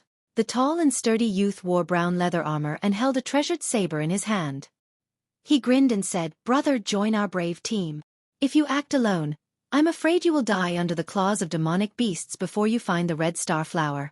If we act together, we will have a chance." Ji Tianxing calmly dodged to the side and said in a low and hoarse voice, "No need." The tall and sturdy youth looked at his back and muttered with some regret. Could it be another expert? Experts all like to act alone. There are too many people looking for the red starflower this time. There are also many experts. I'm afraid it will be hard to find it. Ji Tianxing left the backyard and walked into the hall. At this time, the hall was already packed with people. There were a total of 12 tables of guests. Many martial artists were eating and drinking around the tables. They kept bringing out jar after jar of good wine. The sound of wine cups and bowls clinking against each other was endless. Ji Tianxing walked slowly through the hall. He listened carefully and realized that these martial artists came from all over the world. They had accents from all over the place. Moreover, many of them only got to know each other after coming to the Laifu Inn. They either formed a small team with the same goal or acted as a go-between to do business. All in all, the Laifu Inn had never been so lively before. The hundreds of martial artists who gathered in the inn were from all walks of life. The big and small forces were tangled and complicated. However, everyone had the same goal. That was the red starflower in the Taiyi mountain range. Chapter 26. After returning to his room on the third floor, Ji Tianxing took off his mask. His expression was solemn and his heart was heavy. He had expected that when the red starflower bloomed, many forces would rush to the Taiyi mountain range to snatch it. However, he did not expect that there would be hundreds of martial artists gathered in an inn in Taiyi town. These martial artists were basically at the true energy realm, and there were even a few experts at the 7th level of the true energy realm. There were a few martial artists at the body refining realm, but they were all here to join in the fun and had no hope of snatching the red star flower. To Ji Tianxing, the martial artists in this inn were all potential competitors or enemies. There were already so many martial artists staying in the inn. How many forces and martial artists were not staying in the inn and were hiding in the dark? When he thought of this, Ji Tianxing felt his heart grow heavier. When night fell, he sat cross-legged on his bed to cultivate after dinner and continued to condense the sword qi. Although the number of sword qi had reached the limit, he absorbed the qi of heaven and earth to make each sword qi more condensed and powerful. By the time he had condensed and strengthened all 12 sword qi, 6 hours had passed. In the middle of the night, the Lai Fu Inn fell into silence. Most of the guests had already gone to bed. Only the main hall was still lit. After Ji Tianxing finished cultivating, he walked to the window and was about to close it and sleep. However, from the corner of his eye, he suddenly caught sight of 2 silhouettes in the corner of the backyard. They were silently creeping about. The 2 martial artists were dressed in black and seemed to be wearing masks. Their movements were very cautious and did not make any sound. Although the night was dark, Ji Tianxing could vaguely see that the 2 men were carrying a big box and creeping to the back door. The 2 men quietly opened the back door and carried the box out. Ji Tianxing frowned and vaguely felt that something was wrong. He subconsciously went out of the room and crept silently toward the back door of the courtyard. He was wearing a black cloak and a mask. He was not afraid of being discovered in the night. When he reached the back door, he saw the 2 cultivators carrying the box and entering an alley along the courtyard wall. In order to avoid being discovered by the other party, he did not dare to get too close. A moment later, 2 masked warriors carried the box into the depths of the alley and carried it into a pitch-black room. Then, the 2 of them withdrew and quietly returned to the Fortune Inn. Ji Tianxing hid in a dark corner of the alley, holding his breath and not making a sound. After the 2 cultivators left, he entered the pitch-black room. The room seemed to have been uninhabited for many years. It was filled with a decaying smell. There were cobwebs everywhere, and the floor was covered with dust and debris. Ji Tianxing searched in the dark for a while before he found the big box in a pile of firewood in the corner. He tried to lift it, but the weight of the box was very heavy, as if it was filled with steel or stone. Puzzled, he took out a match and lit it, using the weak light to check the box. With just a glance he frowned, and his eyes were filled with doubt. The iron box was locked, and the lock was a palm-sized gear. It needed to be rotated to the correct position to open it. Ji Tianxing was very familiar with this kind of box. Because the Ji family's forging workshop used this kind of box to store weapons and equipment. He tried to rotate the black gear, and twisted it to the correct position. The lock opened with a pod-up sound. Ji Tianxing opened the box to take a look. Inside the box, there were more than 20 treasured swords with scabbards made of mermaid skin. Mermaids were high-level vicious beasts in the sea. The Ji family's forging workshop would only use this kind of scabbards for profound-grade treasured swords. Ji Tianxing casually picked up a treasured sword and examined the sword hilt. He saw the word Ji engraved on the sword hilt. His face became even gloomier, and the doubt in his eyes became even stronger. He looked at the patterns on the sword's blade. The thorny flower pattern made him immediately conclude that this profound-grade treasured sword came from the Profound Sword Workshop in the eastern suburbs of the Imperial City.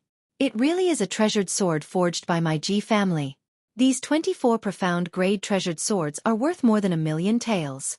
Why would they appear here? Isn't the Profound Sword Workshop in the eastern suburbs under second uncle's control? Ji Tianxing's heart was filled with doubt. He felt that this matter was a little fishy. In order not to be discovered, he put the treasured swords back into the box, and locked the lock again. Then he extinguished the torch, and quietly returned to the Lai Fu Inn. However, when he returned to the Lai Fu Inn, there were endless quarrels and curses coming from the main hall. When Ji Tianxing walked into the main hall, he saw 2 figures fighting fiercely, and the clanging sound of swords clashing could be heard. He understood after hearing a few words. It turned out that the inn was full, and there was only 1 room left. 2 groups of people just happened to arrive at the inn at the same time, so they quarreled over that room. One of the groups was 3 youths from the imperial city of Green Cloud. The 3 of them were dressed gorgeously and had a noble aura. Naturally, they were proud and arrogant, and when they spoke, they were overbearing. The other group of 4 came from the valiant barbarian state. They were all dressed in beast skin clothes, and all of them had full beards and braids. Their arms and chests were full of tattoos. The leader of the 4 had a fiery temper. He did not care if the other party was a noble from the imperial city, and just a few words would cause a fight. The quarrel and fighting between the two sides woke up more than 10 guests, and they all ran to the main hall to watch the show. Ji Tianqing did not want to get involved in this kind of thing. He walked through the main hall and was about to step onto the stairs to return to his room. Unfortunately, when the true energy boundary white-robed youth slashed his sword at the bald man with a tattoo on his forehead, the bald man's sword was fiercely chopped at. Immediately, the sword that was flickering with a cold light changed its direction and went straight for Ji Tianqing. The white-robed youth was already very close to Ji Tianqing, only 5 steps away.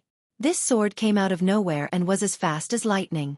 Although Ji Tianqing retreated in time to dodge, he was still unable to avoid the treasured sword, and his cheek was immediately slashed by the blade. With a crisp clang, the black iron mask on his face was cut in half by the treasured sword, and fell to the ground with a clang. Ji Tianqing's face suddenly became gloomy, and his eyes flashed with a cold light. The white-robed youth and the bald man glanced at him, and without any change in expression, continued to fight. However, the white-robed youth's 2 companions who had been watching the fight and cheering suddenly let out a cry of surprise when their eyes fell on Ji Tianqing's face. Isn't this Ji Tianqing? Young Master Ji of the Ji family? Heh, as expected of the former number 1 genius, but now the great trash Ji. He can't even dodge the sword. If young Master Ji's face is accidentally injured, we can't afford to pay for it. Obviously, the 2 noble youths knew Ji Tianqing, and saw through his identity on the spot. Brothers and sisters, please recommend, my new book needs everyone's support. Xueqi thanks you.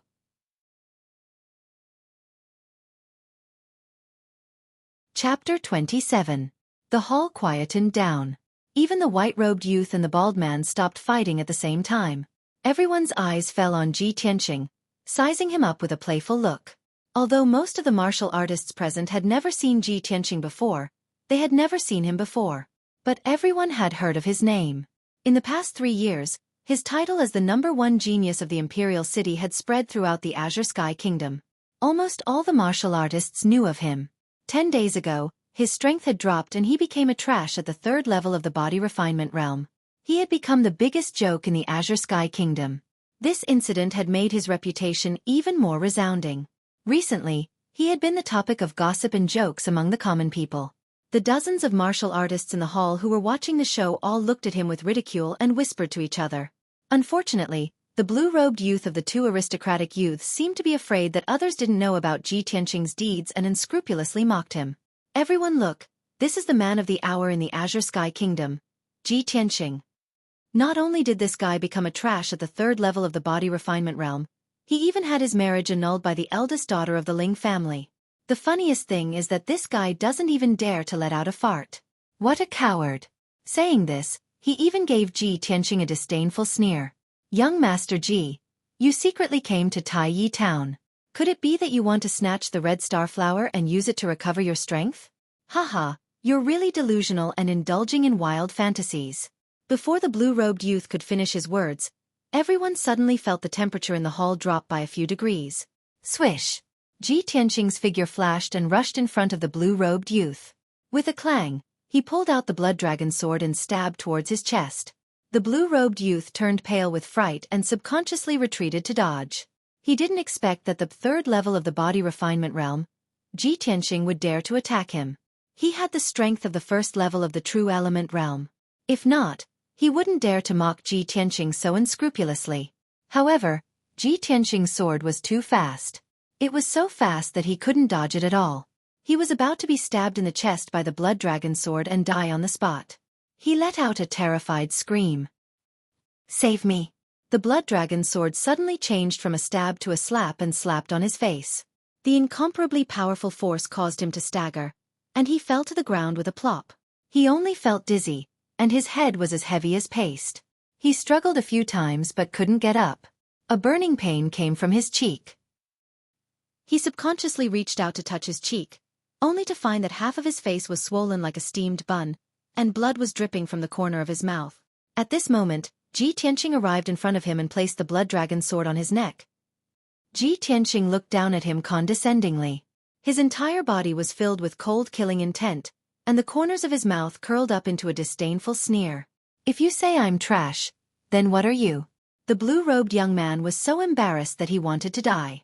His face turned red, but he couldn't say a word. The hall was silent. Everyone stared at Ji Tianqing and the blue-robed young man in disbelief. No one dared to believe that Ji Tianqing, who was rumored to be trash in the body refinement realm, could defeat the blue-robed young man in one move. This was simply unbelievable. Could it be that the news from the Imperial City was fake? Or could it be that Ji Tianqing's strength had already recovered? The expressions of many cultivators became complicated as they secretly speculated in their hearts. The blue-robed young man's two companions were also shocked by Ji Tianqing's aura. They stood rooted to the ground with stiff expressions and didn't dare to act rashly. Trash! Ji Tianqing glanced at the blue-robed young man in disdain. He put away the blood dragon's sword and turned to leave. Everyone in the hall looked at his back, but no one dared to stop him. The blue-robed young man was humiliated to the extreme. He was so angry that he trembled and almost vomited blood. After Ji Tianqing returned to his room, he didn't feel sleepy at all.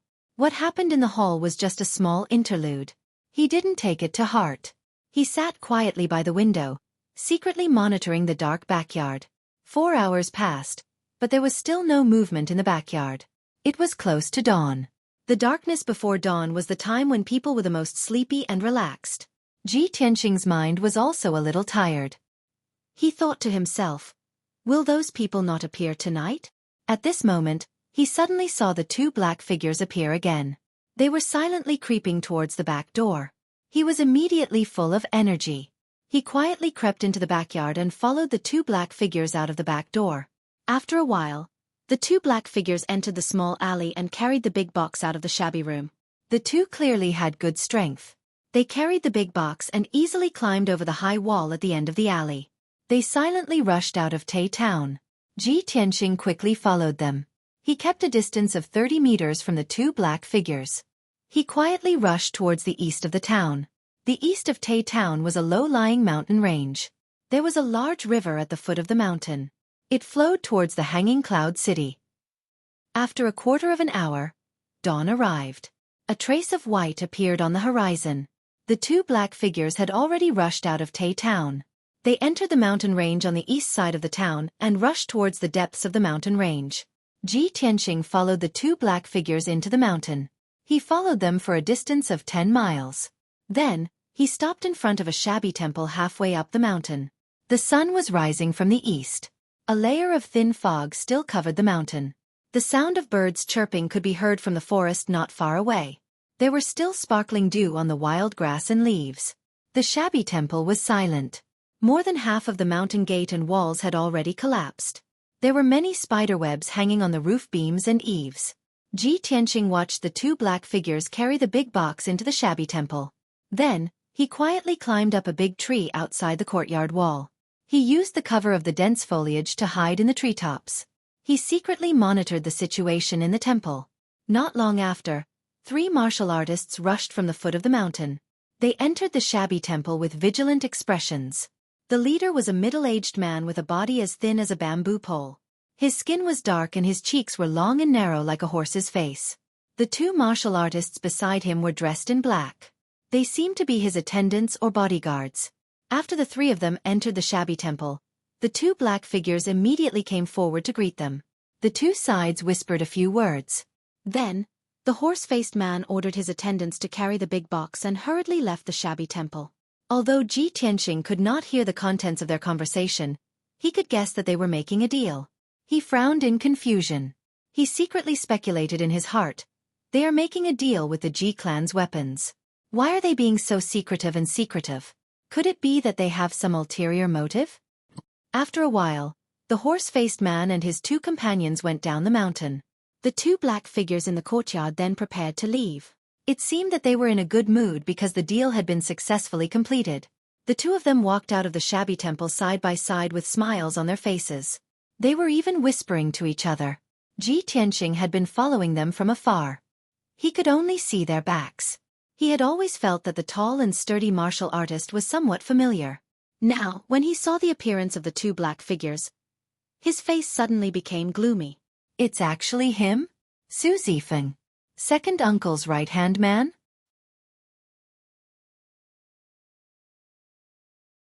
Chapter 28. Su Zifeng was a capable subordinate of the Ji family's second elder. He was deeply trusted and valued by the second elder, and had always been in charge of the workshop in the eastern suburbs. In the past, he had entered the Ji mansion many times to report the situation of the workshop to the second elder. Ji Tianxing was no stranger to Su Zifeng.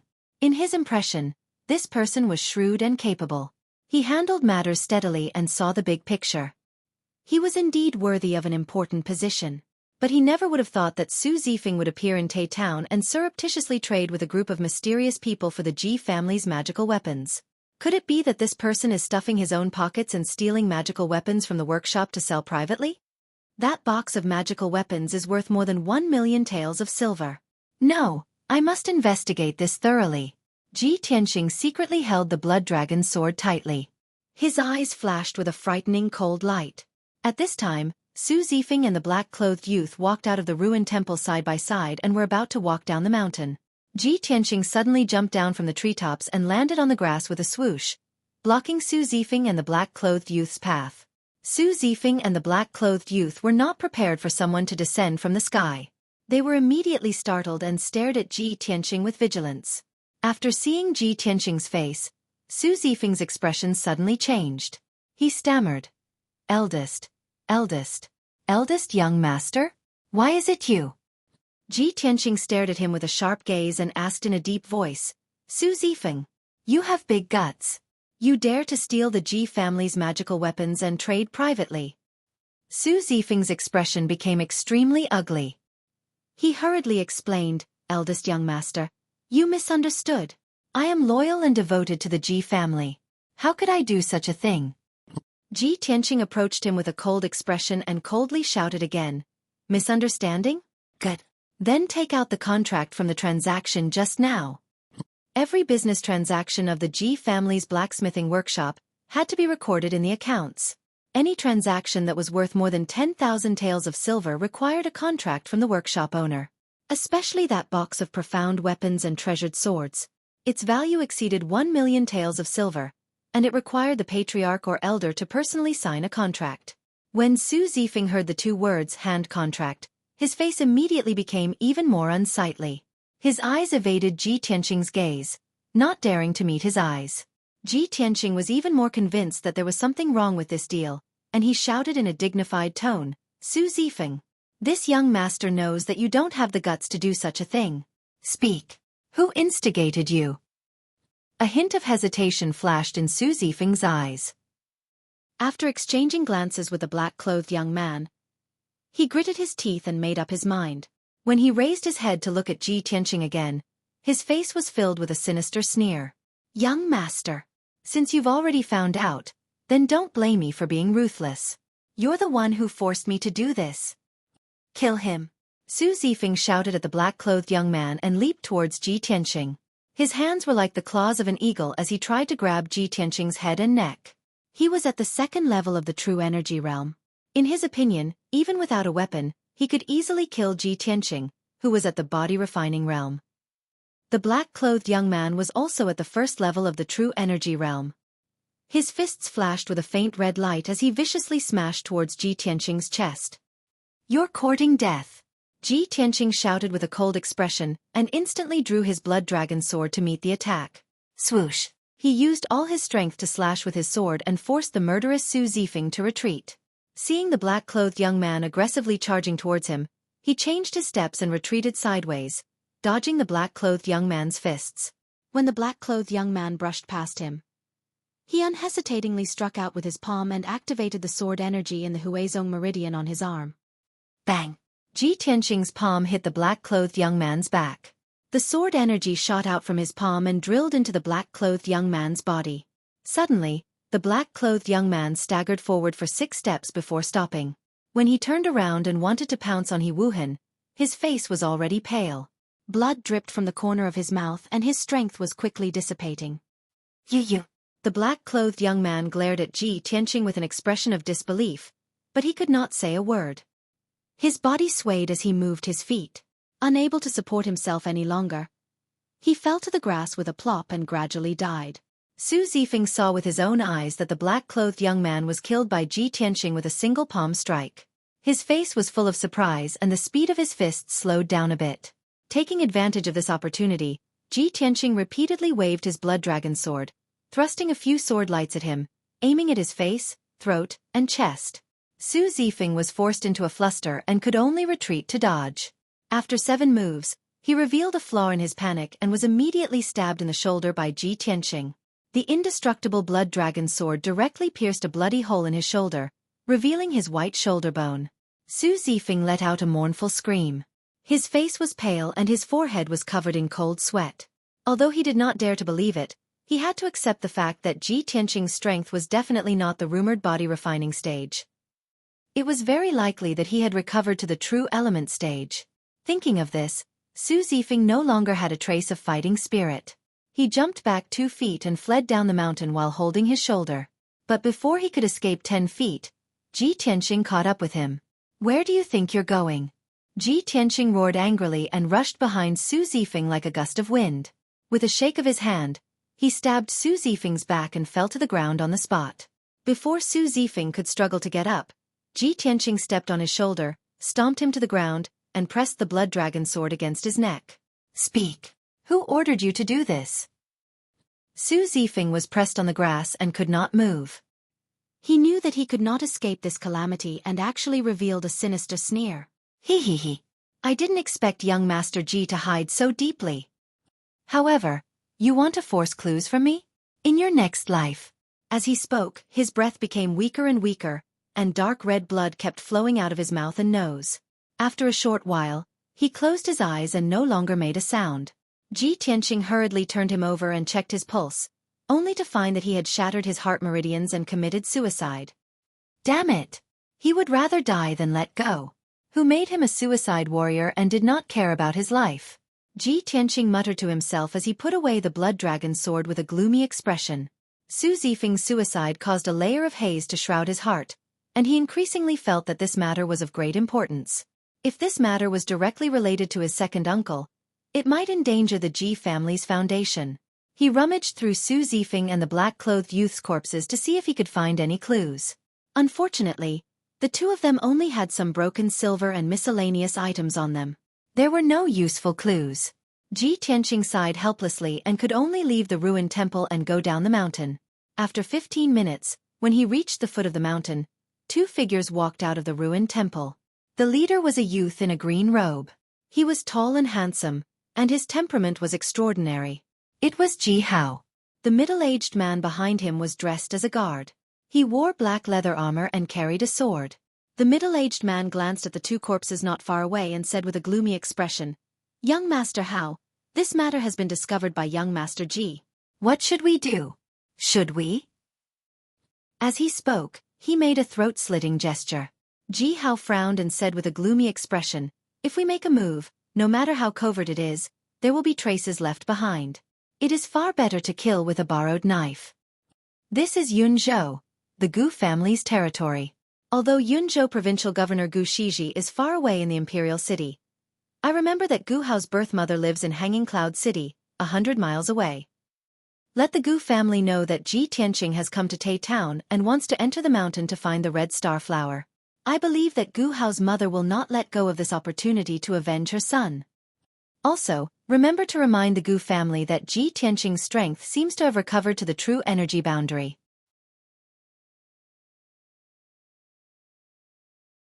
Chapter 29. When Ji Tianqing returned to the Laifu Inn, all the guests were still asleep. Only the shopkeeper and servants were busy. He returned to his room and sat cross-legged on the bed to cultivate. He had used up a strand of sword qi to kill Su Zifeng's companion, so he had to replenish it as soon as possible. As for Su Zifeng's private trade, he had decided to investigate and find out who the mastermind was. He had a strong premonition that this matter was related to his second uncle. However, he was in Tai Town and could not investigate this matter. He could only return to the imperial city and make further plans. After a while, he entered a state of cultivation and absorbed the qi of heaven and earth to condense sword qi. Time passed quickly, and when it was noon, the inn became lively again. There was a hubbub of voices, and it was clamorous and noisy. Ji Tianqing cultivated all the way until dusk. Not only did he condense another strand of sword qi, but he also cultivated the 12 strands of sword qi to be more solid and powerful. After dinner, he went to bed early to rest. However, in the latter half of the night, when he was sleeping soundly, he suddenly heard a kotchup sound from outside the window. He immediately woke up and subconsciously reached for the blood dragon sword beside the bed. When he held the blood dragon sword and opened his eyes, he saw that the window was wide open. A black figure jumped up from the treetops outside the window and landed in the room. He rolled on the ground and pounced toward the bed. This person's movements were very agile and vigorous. His speed was extremely fast. He held a treasured sword in his hand that was emitting cold light in all directions and fiercely stabbed towards Ji Tianxing. Moreover, his palm and sword were shining with a faint yellow true essence light. He was obviously a true element boundary martial artist. This sword was fast and ruthless. If Ji Tianxing was still asleep, he would have been stabbed to death on the spot. At this critical moment, Ji Tianxing did not have time to think. He subconsciously waved the blood dragon sword to block. Clang! There was a sound of metal colliding. The blood dragon sword blocked the opponent's attack but was shaken by the huge force. Ji Tianxing was also pushed back by the huge force and almost hit the wall of the bed. He rolled to the bottom of the bed and swung his sword at the assassin.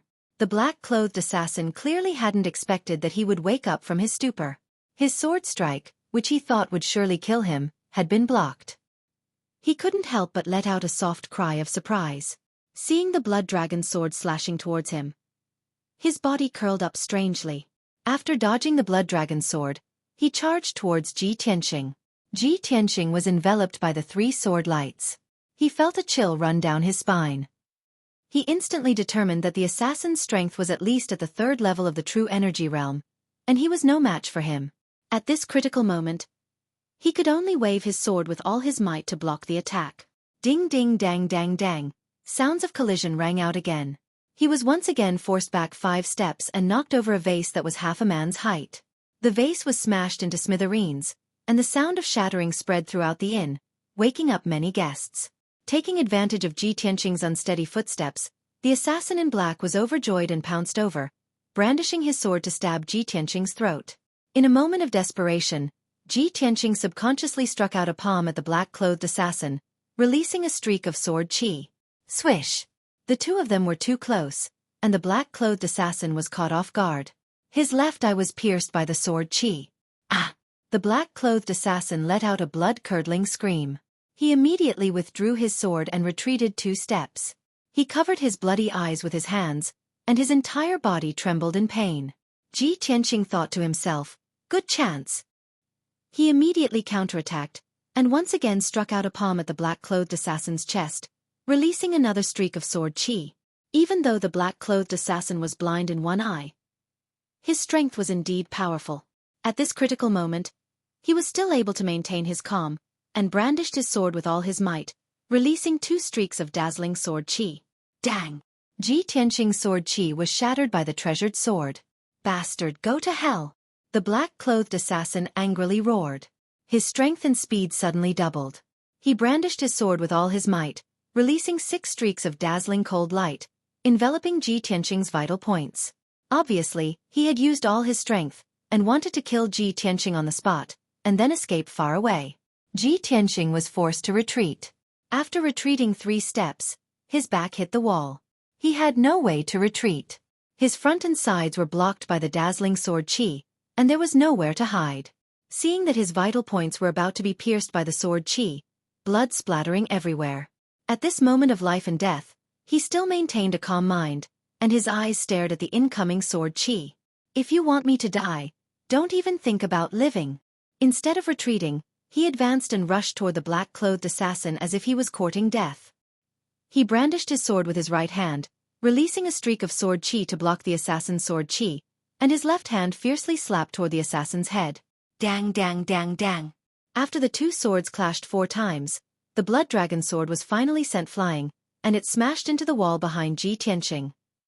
His left shoulder and right abdomen were also hit by the sword qi, and there was a finger-long cut on them. Blood immediately gushed out. At the same time, his left palm also hit the black-clothed assassin's head. Bang! With a muffled sound, the sword qi from the yang qi acupoint on his wrist shot out and silently drilled into the black-clothed assassin's head. The The black-clothed assassin immediately let out a muffled groan. He threw away his sword, covered his bleeding head with both hands, and staggered back. You actually... He stared at Ji Tianqing, and his blood-covered face was full of horror. Unfortunately, he didn't even finish his sentence before his vitality was cut off, and he fell to the ground. Ji Tianqing had released 3 sword qis in a row, and his body was very weak. He endured his injuries and picked up the blood dragon sword from the corner of the wall. He cut a few strips of cloth from his robe and bandaged the wounds on his left shoulder and right abdomen. At this moment, the guests in the inn were alarmed, and they all opened their doors and windows to look outside. A few warriors rushed up to the 3rd floor with swords and sabers, and arrived at the door of Ji Tianqing's room. The door was kicked open with a bang. The warrior who rushed into the room first was a young man wearing brown leather armor and holding a long saber. Ji Tianqing raised his head to look at this person, and he recognized him as the leader of the warriors' adventurer group. The 5 martial artists following closely behind him were all his subordinates. A group of people poured into the room, and 2 of them were holding oil lamps in their hands. When everyone saw the injured Ji Tianqing and the body of the black-clothed assassin lying on the ground, they immediately understood what was going on. Fortunately, they had all heard the noise and came to check the situation. They had no malice toward Ji Tianqing. "Brother, are you okay? Do you need help?" The leader of the warriors' adventurer group walked up to Ji Tianqing, grinned, and asked in a friendly manner. Ji Tianqing shook his head and continued to bandage his wounds. The leader of the warriors' adventurer group withdrew his gaze and checked the body of the black-clothed assassin with an oil lamp. He found a purse and a badge on the body. He picked up the badge and observed it for a moment. Suddenly, his expression changed, and he whispered to Ji Tianqing, "Brother, this assassin is from the blood-clothed tower. It seems that you're in big trouble." Ji Tianqing raised his eyebrows and asked in confusion, "What do you mean?" The leader of the warriors' adventurer group moved closer and said in a low voice, "Brother, the Blood-Clothed Tower is the #1 assassin organization in Yunzhou. They have many fierce assassins under their command. The Blood-Clothed Tower's assassination success rate is very high, and there are few cases of failure. They will not give up until they achieve their goal. However, the Blood-Clothed Tower's commission is very expensive, and ordinary forces can't hire them. It seems that you've offended a big force. I'm afraid you can't stay in Tai Town any longer. Run for your life as soon as possible. Brothers, please add and recommend me."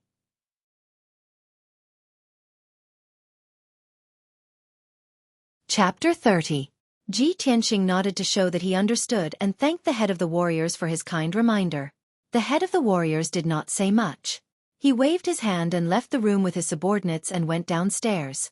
Ji Tianqing could see that the famous warriors' adventurer group in Yunzhou was also very afraid of the Blood-Clothed Tower and did not dare to get involved in this matter. In fact, even if the head of the warriors' adventurer group had not reminded him about the Blood-Clothed Tower, he had decided to leave the inn. At present, his identity had been exposed. Those forces that wanted to kill him would definitely attack him one after another. In 2 days, the red starflower will bloom. I'll heal here tonight. Tomorrow morning, I'll leave Tai Town and enter the Tai Mountains as soon as possible. Ji Tianqing had a plan in mind. He took out the powder from his bag to stop the bleeding and bandaged the wound. After treating the wound, he closed the door and window and sat on the bed to cultivate and continue to condense the sword qi. As for the body of the Blood-Clothed Tower assassin, he did not bother to deal with it and just let it lie on the ground. 3 hours later, the sky outside the window was bright. Ji Tianqing condensed a new sword qi and stored it in the yang qi acupoint on his wrist. At present, he only had 10 sword qi in his body. His strength was 20% lower than before. But he did not care so much and did not have time to continue condensing the sword qi. Before the guests in the inn woke up, he took the bag and the blood dragon sword and quietly left the Laifu Inn. The Tai Mountains were located in the south of the town. The entrance was a deep canyon. After Ji Tianqing left the town, he quickly rushed to the entrance of the Tai Mountains. For him, the best choice at present was to escape into the Tai Mountains. Even if there were many fierce beasts and monsters in the mountains, it was safer than staying in Tai Town. Anyway, the Tai Mountains were vast and boundless, with dense vegetation and deep forests. If the Blood-Clothed Tower assassins wanted to find him, it would be like looking for a needle in a haystack. 4 hours later, Ji Tianqing entered the canyon and rushed along the deep canyon to the depths of the mountains. The moment he entered the Taiyi mountain range, he could clearly feel that the moist air contained dense heaven-earth essence qi, causing his pores to open up. The jungles on both sides of the canyon were verdant and lush. As far as the eye could see, there were towering trees. The ground was also covered with dense thorns, flowers, and other vegetation. Ji Tianxing walked in the canyon, feeling the gentle breeze blowing against his face. Hearing the cries of birds and beasts coming from the forest on both sides, he felt relaxed. Even though the Taiyi mountain range is dangerous, it's a treasured place that's filled with the energy of the heavens and the earth. If I cultivate here all year round, I'll definitely be able to obtain twice the results with half the effort and swiftly improve my strength. We've only just entered the mountain range, and it's already so refreshing. Wouldn't it be even more delightful if we were to find the spirit veins in the mountain range? Thinking of this, he took out an iron box from his bosom and took out the psychic star chart. The pointer on the psychic star chart swayed gently, and after swaying back and forth a few times, it steadily pointed straight ahead. Ji Tianxing understood that the psychic star chart pointed in the direction of the spirit veins where the heaven-earth essence qi gathered. Most of the rare natural treasures grew near the spirit veins where the heaven-earth essence qi gathered. So he sped up and rushed in the direction pointed by the psychic star chart. In the afternoon, Ji Tianxing finally walked out of the canyon and climbed a mountain that was thousands of feet high. It was the hottest time of the day, and the scorching sun high in the sky was particularly dazzling. However, Ji Tianxing did not feel hot as he walked through the jungles on the top of the mountain. Instead, it was very cool and comfortable. Even if he did not look at the psychic star chart, he could clearly feel that the heaven-earth essence qi on this mountain was abundant, which was very suitable for cultivation. However, this was not the real spirit veins. Ji Tianxing took out some dry food from the package and ate 2 mouthfuls casually. After resting for a while, he continued to climb the mountains and rushed to the depths of the mountain range. As time went by, 4 hours passed quickly. In the evening, Ji Tianxing had climbed over 3 mountains in a row and climbed up an even more majestic giant mountain. This giant mountain was about 2,000 feet high, and the top of the mountain was shrouded in white clouds and thick fog, which did not dissipate even when the mountain wind blew. Seeing that the sun was about to set, Ji Tianxing stayed halfway up the mountain and prepared to spend the night on this giant mountain. According to the instructions of the psychic star chart, this giant mountain was a treasure land where the heaven-earth essence qi gathered, and it was easy to find rare herbs and exotic flowers and fruits. Moreover, it was extremely dangerous to walk in the mountain range at night. A martial artist who had the heaven-earth essence qi in his body was like a bright lamp in the dark night, and would definitely attract the besiegement of countless fierce beasts and monstrous beasts. Before it got dark, Ji Tianxing found a relatively dry cave halfway up the mountain. He chopped a few tree trunks and moved a few big stones to block the entrance of the cave, and then sat down in the cave to cultivate. Night fell, and the sky was filled with stars, but the mountain was so dark that one couldn't even see one's own fingers. From the mountains and forests in all directions, there were frightening roars of monstrous beasts, which made one's hair stand on end. Ji Tianxing concentrated on condensing sword qi, and after cultivating for an hour, he found that the heaven-earth essence qi on this mountain was abundant. He could clearly feel that the endless heaven-earth essence qi was like a tide, surging from all directions and gathering in his body. The effect of cultivating in this mountain was twice as good as cultivating in the secret room of the Ji mansion. In the past, when he cultivated in the secret room of the Ji mansion, he needed 6 hours to condense sword qi. However, in this simple and crude cave, he only used 4 hours to condense a strand of sword qi. 8 hours later, in the middle of the night, he successfully condensed 2 sword qi, and recovered the strength of 12 sword qi. He stopped cultivating, hugged the blood dragon sword in his arms, and leaned against the cave wall to rest, waiting for dawn to come. But the terrifying roars of monstrous beasts kept coming from all directions, making him unable to sleep. His nerves were tense, and he did not dare to let down his guard. Occasionally, there would be all kinds of muffled sounds, as if there were huge monstrous beasts fighting each other. He even felt the ground shake a few times, as if there were huge monstrous beasts running in the mountain. Ji Tianxing originally thought that the monstrous beasts would gradually calm down. But he did not expect that the monstrous beasts' roars coming from all directions would become denser, and all kinds of loud noises would become closer. He finally realized that something was wrong, and clenched the blood dragon sword with both hands, listening to the movements outside the cave. Suddenly, a pair of walnut-sized scarlet eyes appeared in the darkness outside the cave. An extremely dangerous aura came, accompanied by a thick smell of blood. Ji Tianxing looked out through the crack in the cave, and vaguely saw a fiery red monstrous beast that looked like a tiger squatting outside the cave, staring at the cave entrance. Oh no! That monstrous beast found me.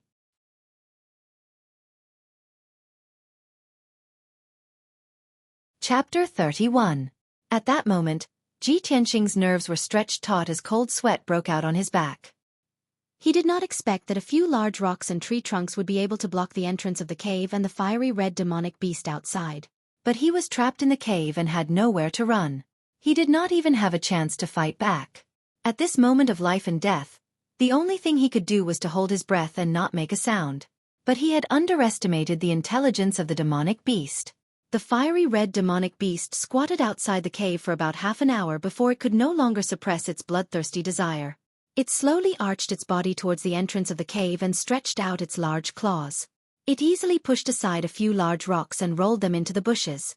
Even the crisscrossing tree trunks blocking the entrance of the cave were easily pushed aside by its large claws. With the entrance of the cave unblocked, Ji Tianqing and the fiery red demonic beast stared at each other. Only now did Ji Tianqing see clearly that this fiery red demonic beast was 3 meters long. Its body was covered in red fur and its large mouth revealed 2 chopstick-long fangs. It's actually a flaming tiger. A mid-tier demonic beast. Ji Tianqing's body stiffened, his eyes filled with fear and anxiety. In this world, demonic beasts were also divided into strong and weak demonic beasts. Ordinary low-tier demonic beasts had the combat strength of a refinement realm martial artist and were common in large numbers. A mid-tier demonic beast's combat strength was basically the same as a true energy realm martial artist and could use the yuan qi of heaven and earth to attack. A high-tier demonic beast's combat strength was equivalent to a mystic comprehending realm martial artist. As for the stronger demonic beasts, they had already formed their demonic core and were powerful martial artists. Their strength was equivalent to a origin core martial artist. Ji Tianqing could clearly feel that this flaming tiger's strength was at least at the 5th level of the true energy realm. Looking at the flaming tiger, his expression was grave as he muttered to himself, "I'm really unlucky to encounter a mid-tier demonic beast on my first day in the mountain. This is a flaming tiger comparable to the 5th level of the true energy realm. If I'm not careful, I'll lose my life." The flaming tiger's scarlet eyes stared at him, revealing a bloodthirsty look as saliva dripped from its mouth. It approached the cave entrance step by step and stretched out its claws to grab Ji Tianqing out of the cave. The cave was too small and Ji Tianqing had nowhere to hide. At this critical moment, he gritted his teeth and made up his mind. With a low shout, he brandished his sword and rushed out. "Damned beast, get out of the way!" The blood dragon's sword was unsheathed and drew a cold light in the night sky, ruthlessly slashing at the flaming tiger's claws. The flaming tiger was very vigilant. It wasn't in a hurry to kill Ji Tianqing with all its strength. It immediately withdrew its claws. Using the flaming tiger's claws, the flaming tiger's flaming tiger, the flaming tiger, the flaming tiger. The flaming tiger let out 2 angry growls and chased after him like an arrow leaving the bow. The mountain was as dark as ink at night. It was impossible to tell north from south. Ji Tianqing was in a hurry to escape. He didn't care if the direction was right or wrong. He rushed into the forest ahead. Just as he entered the forest, the flaming tiger followed closely and crashed into a thigh-thick tree with a bang. The flaming tiger's speed slowed down a bit, and the big tree was also broken on the spot. Crash!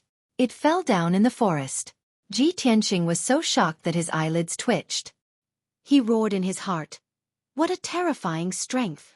If I was hit by the flaming tiger, wouldn't I be smashed to pieces? Thinking of this, he ran even faster, shuttling through the forest as fast as the wind. No matter how the thorns and branches hit his body and cut him, he didn't care at all. However, the flaming tiger was the overlord of the mountain. It was extremely fast in the forest and quickly closed the distance between them. When the flaming tiger was 6 feet behind him, it suddenly jumped up and pounced on him. At the critical moment, Ji Tianqing jumped more than 10 feet into the air and landed on the top of a tree. He narrowly avoided the disaster. Bang! The flaming tiger missed its target, and its front paws smashed into the ground, creating a crater that was more than a foot deep. Dust and bits of grass flew all over the place. Ji Tianqing continued to run. He was out of breath. His face was pale as he gasped for breath. His clothes were soaked.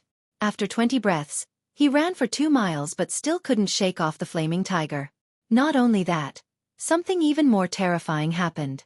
The other demon beasts in the forest were alarmed and chased after him. A wind wolf and 2 fire bears also joined the team and chased after the flaming tiger. A flaming tiger almost took my life. Now there are 3 mid-level demon beasts. God, can't you give me a way out? Ji Tianxing roared with grief and indignation. His heart was shrouded in a layer of despair. But at this moment, he suddenly found that the flaming tiger slowed down. Not only that, but the wind wolf and the 2 fire bears also slowed down. Ji Tianxing frowned in confusion. He thought to himself, what's going on? A mid-level demon beast like the flaming tiger can't be exhausted so quickly, right? He looked at the 4 demon beasts a few more times and found that not only did they slow down, but they were also staring at the forest in front of him. They seemed to be hesitating and afraid. That's right, it was fear. Ji Tianxing could see that the eyes of the 4 demon beasts were filled with fear. It seemed that they didn't dare to approach the dark forest in front of them. He looked at the forest in front of him in confusion. He looked at it a few times but couldn't find any clues. Under the curtain of night, the forest was pitch black and silent. The intelligence of mid-level demon beasts like the flaming tiger and the wind wolf is only equivalent to a 3-year-old human child. Something that can make them feel fear must be something that they remember deeply. But that forest looks very ordinary. Why would it make the 4 demon beasts feel fear? Ji Tianxing was puzzled.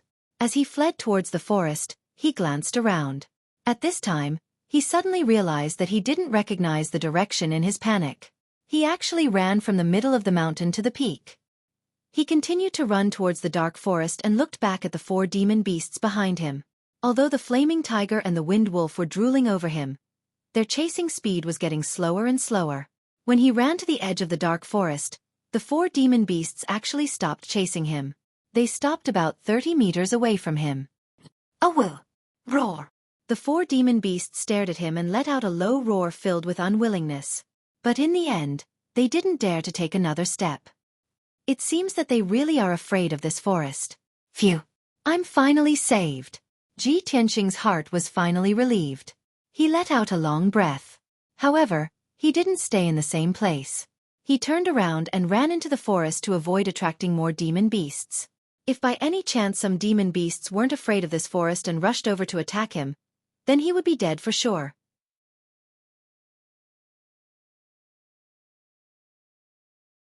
Chapter 32.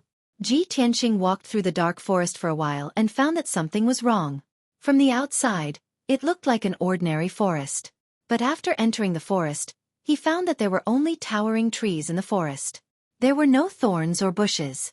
There were no weeds or flowers growing on the ground. It was all hard dark brown soil and strange craggy boulders. Between the many craggy boulders, there were dark holes. He didn't know how deep they were, or what was hiding inside. Most importantly, there were no traces or sounds of demon beasts in this forest. There were no birds or even the sounds of insects. It was too quiet. The huge forest was completely silent, as if there were no living things in it. Ji Tianxing kept his guard up. While walking through the forest, he looked around. He recalled the fearful eyes of the 4 demon beasts and suddenly guessed the reason why they were afraid of this forest. This forest is so quiet. I'm afraid there is something strange. At this moment, not far behind him, under a craggy boulder, an icy blue light suddenly lit up. It was a beam of ice blue light that was as thick as an arm. It came out from the dark hole under the huge rock and silently reached behind Ji Tianxing like a tentacle. Before he could react, the icy blue light wrapped around him and wrapped around his body at an incredible speed, wrapping him up like a dumpling. What the hell is this? Ji Tianxing was shocked. He subconsciously let out a low shout and struggled with all his might. But the icy blue light was indestructible, and its strength was terrifying. He couldn't break free at all. Swish! The icy blue light pulled him like a tentacle and dragged him into the dark hole under the boulder. Ji Tianxing only felt his vision turn black. He fell into a dark bottomless abyss and fell down at an extremely fast speed. After a few breaths, but it felt like a few months, his falling speed finally slowed down. Vaguely, he seemed to see a layer of icy blue bubbles appear under his feet. Then he passed through the layer of huge bubbles and entered a vast and empty cave. Bas! Just as he was about to hit the ground, the icy blue brilliance around him suddenly tightened and hung him in the air. It finally stopped. If you don't stop, I'll fall to the ground and die. Ji Tianqing looked at the rocky ground not far from his feet and finally breathed a sigh of relief. He calmed down and turned his neck to look around. This was a dimly lit cave that seemed to have been artificially excavated. It was about the size of the Ji mansion. Even if it could accommodate over 10,000 people, it wouldn't feel crowded. The ground of the cave was made of dark brown rocks. It was rough and uneven, and there were large protrusions of sharp edges in many places. The brown walls of the cave were relatively flat, and there were glimmers of light on the walls, like the light of some ores or gems. As for the top of the cave, Ji Tianqing looked up and was stunned. He saw that in the dark sky above his head, there was a huge ice-blue demonic beast. It was a huge beast that was over 100 zhang long. Its whole body was covered in icy blue fur, and it looked like a fox. But that fox was as big as a palace. Its whole body was icy blue, and it had 12 furry tails. When Ji Tianqing saw Yun Yao's spirit crane, he was already surprised and shocked. But now, it seemed that the spirit crane was simply a pitiful little thing compared to the ice-blue fox above his head. Is this a high-level demonic beast? Or a big demonic beast that has condensed a demonic core? Could it be the legendary king of demonic beasts, the 9-tailed demonic fox? But it has 12 tails. Ji Tianqing tried his best to remain calm and secretly speculated. If it wasn't for the constant pain from the wounds on his body that let him know that everything in front of him was real, he would have suspected that he was dreaming. Now he finally understood why the 4 demonic beasts didn't dare to approach the forest on the mountain peak. It turned out that there was a huge cave hidden here, and in the cave, there was a shocking and terrifying giant beast. As Ji Tianqing stared at the giant ice-blue fox, the giant ice-blue fox was also looking at him from above. Ji Tianqing could clearly see that in the giant ice-blue fox's huge silver eyes, there was a mocking sneer that only humans could have. Hee hee, my food. Have you seen enough? Suddenly, the giant ice-blue fox opened its mouth to speak. Its tone was as mocking as its eyes. Ji Tianqing was dumbfounded. He cried out subconsciously, You can speak human language. The giant ice-blue fox smiled and squinted its eyes. Its eyes were long and narrow like willow leaves, and there was a sense of cunning. With my intelligence and strength, what's so strange about me being able to speak human language? Ji Tianqing suppressed the shock in his heart and quickly asked. Legend says that the king of demonic beasts, the 9-tailed demonic fox, can speak human language, and can even transform into a human form to charm humans. Are you the legendary 9-tailed demonic fox? 9-tailed demonic fox? The giant ice-blue fox curled its lips and said in a disdainful tone, Pfft. How can such a low-level demonic beast be compared to me? Ji Tianqing was silent, and his heart was heavy. He thought to himself, the legendary demonic fox's strength is comparable to a master of the sky origin stage. Is this ice fox beyond the demonic fox's level? I don't know if I'm too lucky or too unlucky. I can't believe I've met such a legendary top master.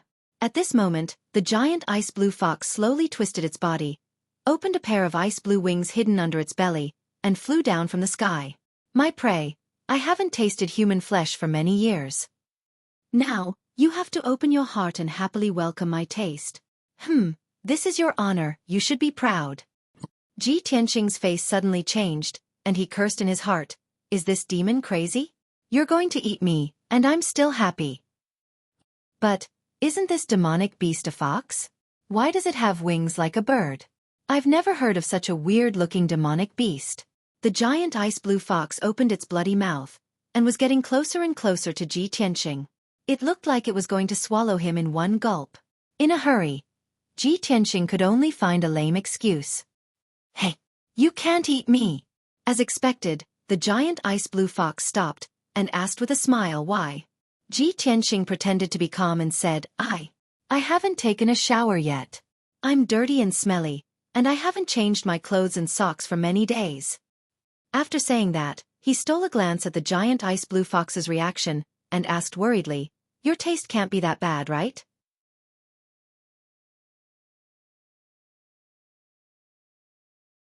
Chapter 33. The giant ice-blue fox seemed to be moved by Ji Tianqing's words and nodded in agreement. You're right. If the food isn't clean enough, it will affect my appetite. After speaking, it waved its front claws and shot out an ice-blue light beam. The pillar of light immediately turned into a surging stream of water, swirling around Ji Tianqing and washing him away. Swish, swish, swish. In the blink of an eye, Ji Tianqing was washed from head to toe by the bone-chilling water. The dust and blood on his body all disappeared. The giant ice blue fox nodded in satisfaction and said with a smile, now that it's clean, I'm going to enjoy the food." Ji Tianqing was speechless and his heart was filled with helplessness. In front of this terrifyingly strong demon king, even if he calmly thought of a way to stall for time, there was no chance of escaping. Since it was like this, he could only use all his strength and desperately struggle. He clenched his teeth and used all his strength, causing his muscles to bulge and his bones to make kacha-kacha sounds. He could even clearly hear his own heartbeat, and the essence in his body was like a flood, making a dull sound. A martial artist at the 9th level of the body refinement realm, when using all his strength, could easily lift a 1,000-pound copper cauldron. Ji Tianqing's physical strength was twice as strong as a normal martial artist at the 9th level of the body refinement realm. He had at least 2,000 pounds of strength. However, the ice blue light beam that wrapped around his body was as tough as a spirit snake and could not be shaken at all. The giant ice blue fox saw that he was desperately struggling and was not in a hurry to eat him. It smiled and said, "My food, use all your strength to struggle. The more you struggle, the hotter your blood will be and the more essence in your body will be. I can also taste even more plump and tender flesh. That's a delicacy. I like to see my prey tenaciously struggle and then be swallowed into my stomach in despair." Hey! The giant ice blue fox's smile was very cunning. Its eyes stared at Ji Tianqing as if it was enjoying and looking forward to it. Ji Tianqing's heart was filled with grief and anger, but he clenched his teeth and did not make a sound. He used all his strength to struggle. His body began to distort, and his muscles and bones began to expand. Clearly, his strength had reached its limit. The icy blue light pillar finally loosened a little as it slowly rotated. The giant ice blue fox raised its eyebrows and said in a playful tone, "Hee hee, I didn't expect you to be so capable. I'll give you a chance to live. If you can break free, I'll spare your life. If you can't break free, then you can only be obediently eaten by me." Ji Tianqing saw a glimmer of hope for survival. He desperately erupted with an even more violent power, and his skin turned crimson red. Moreover, in order to increase his explosive power, he did not hesitate to use the 12 strands of sword qi in his body. Bas! Amidst the buzzing of the vibrating sword qi, all 12 sword qis flew out of his body and surrounded him. Swish! Swish! The 12 golden sword qis spun rapidly, shining with a bright golden light and producing a series of air-piercing sounds. At this critical moment of life and death, Ji Tianqing's endless potential was stimulated. Only then did he realize that the sword qi in his body could be manipulated in this way. He calmly controlled the 12 streaks of sword qi and rotated them to cut the icy blue light pillar around his body. Ding, ding, dang, dang. However, when the 12 streaks of sword qi hit the icy blue light pillar, there was a series of crisp sounds, but there was no effect. The icy blue light pillar was indestructible. No matter how sharp the sword qi was, it could not be shaken. After all, Ji Tianqing's ability was far inferior to the giant ice blue fox's. The difference in power level was like heaven and earth. In a short period of time, Ji Tianqing's mind could not take it anymore. It was difficult for him to control the 12 streaks of sword qi. Swish! Swish! The 12 streaks of sword qi went back into his body and hid in the 12 acupuncture points. Ji Tianqing's strength and mind were both exhausted. He only felt that his vision was turning black, and his consciousness was becoming blurry. Am I going to die here today and be eaten by this damned fox? I can't accept this. I haven't found the red starflower, and I still have to take my revenge. Ji Tianqing was filled with unwillingness. Finally, he closed his eyes and fainted. The giant ice blue fox revealed a disappointed expression and muttered to itself, "Sigh. Is this all you've got? Seems like I've overestimated you." Then, it opened its sharp mouth and revealed 2 rows of sharp fangs. It bit down on Ji Tianqing. Ji Tianqing, who was unconscious, did not feel anything. He was about to be swallowed by the giant ice blue fox. However, at this critical moment, a dark ball of light appeared in his energy center in his abdomen, emitting a cold death aura. Swish! The dark ball of light expanded 10,000 times in an instant, becoming a black hole the size of a palace and enveloping the giant ice blue fox. The black hole emitted a cold death aura and an extremely powerful and mysterious aura. The giant ice blue fox was so frightened that its expression changed drastically. Its silver eyes were filled with fear. What is this? It could not help but scream. Instinctively, it retreated, trying to get away from the mysterious black hole. However, the black light in the black hole spun rapidly, emitting a terrifying devouring power that enveloped the giant ice blue fox. The giant ice blue fox could not move. Its eyes were filled with fear as it floated in the air. It could only endure the devouring power in despair. Countless rays of ice blue light flew out of its body and flew toward the black hole like a dense rain of arrows. They were all swallowed by the black vortex. The giant ice blue fox immediately felt that the majestic power in its body was quickly draining away, and its body was gradually shrinking. That black hole. It wants to devour my power? Ah, no. Damn bastard. How can this be? The giant ice blue fox was angry and frightened. It glared at Ji Tianqing with fire in its eyes. It hated him to the core. However, Ji Tianqing was unconscious. He floated in the air without feeling anything and was unaware of all this. The giant ice blue fox's power was draining faster and faster, and its body was shrinking at a speed visible to the naked eye. After an hour, 40% of its power had been drained away, and its body had shrunk by half. After 2 hours, 80% of its power had been drained away, and its body had shrunk to the size of a room. The black hole was still enveloping it, and it continued to absorb its power, causing its body to shrink even further. Not only that, the giant ice blue fox was horrified to find that the mysterious black hole was not only devouring its power, but it was also devouring the chi of heaven and earth in the cave.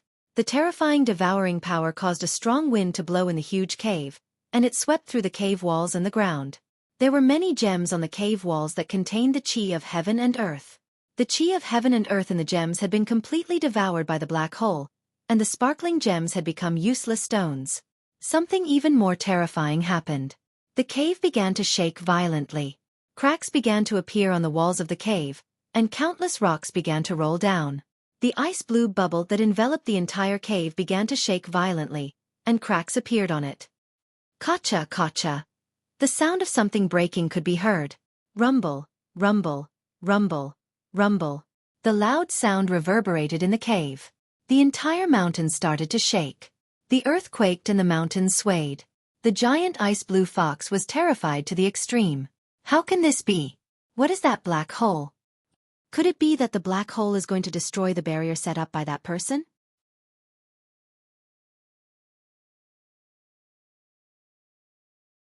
Chapter 34.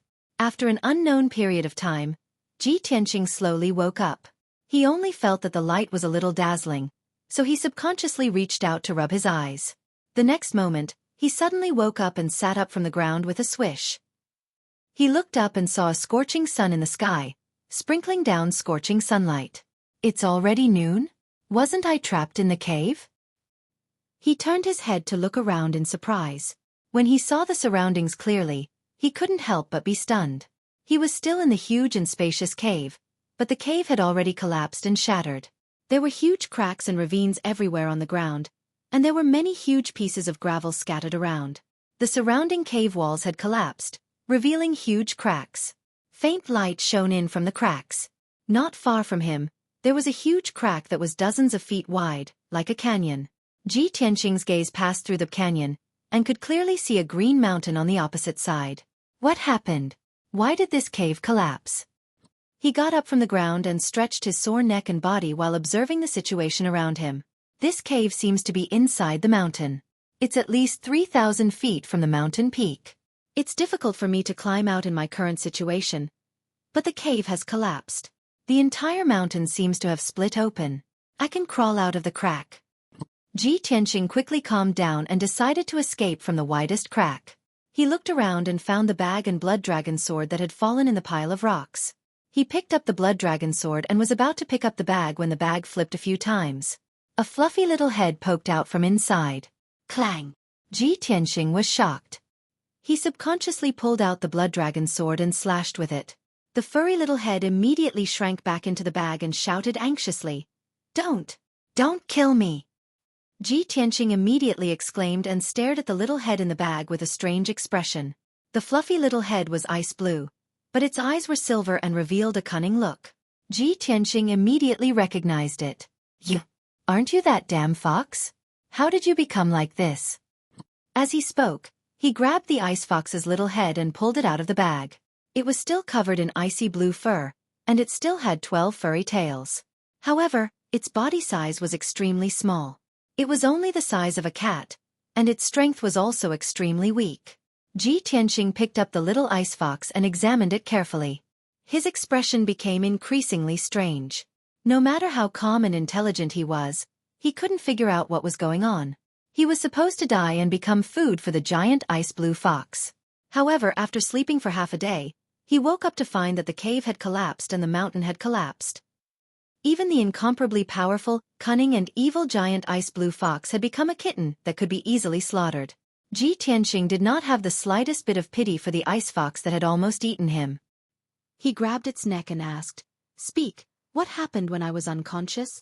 Little ice fox rolled her eyes and thought to herself, "Humph, it seems that this guy still doesn't know about the mysterious black hole. Hee, I can be saved."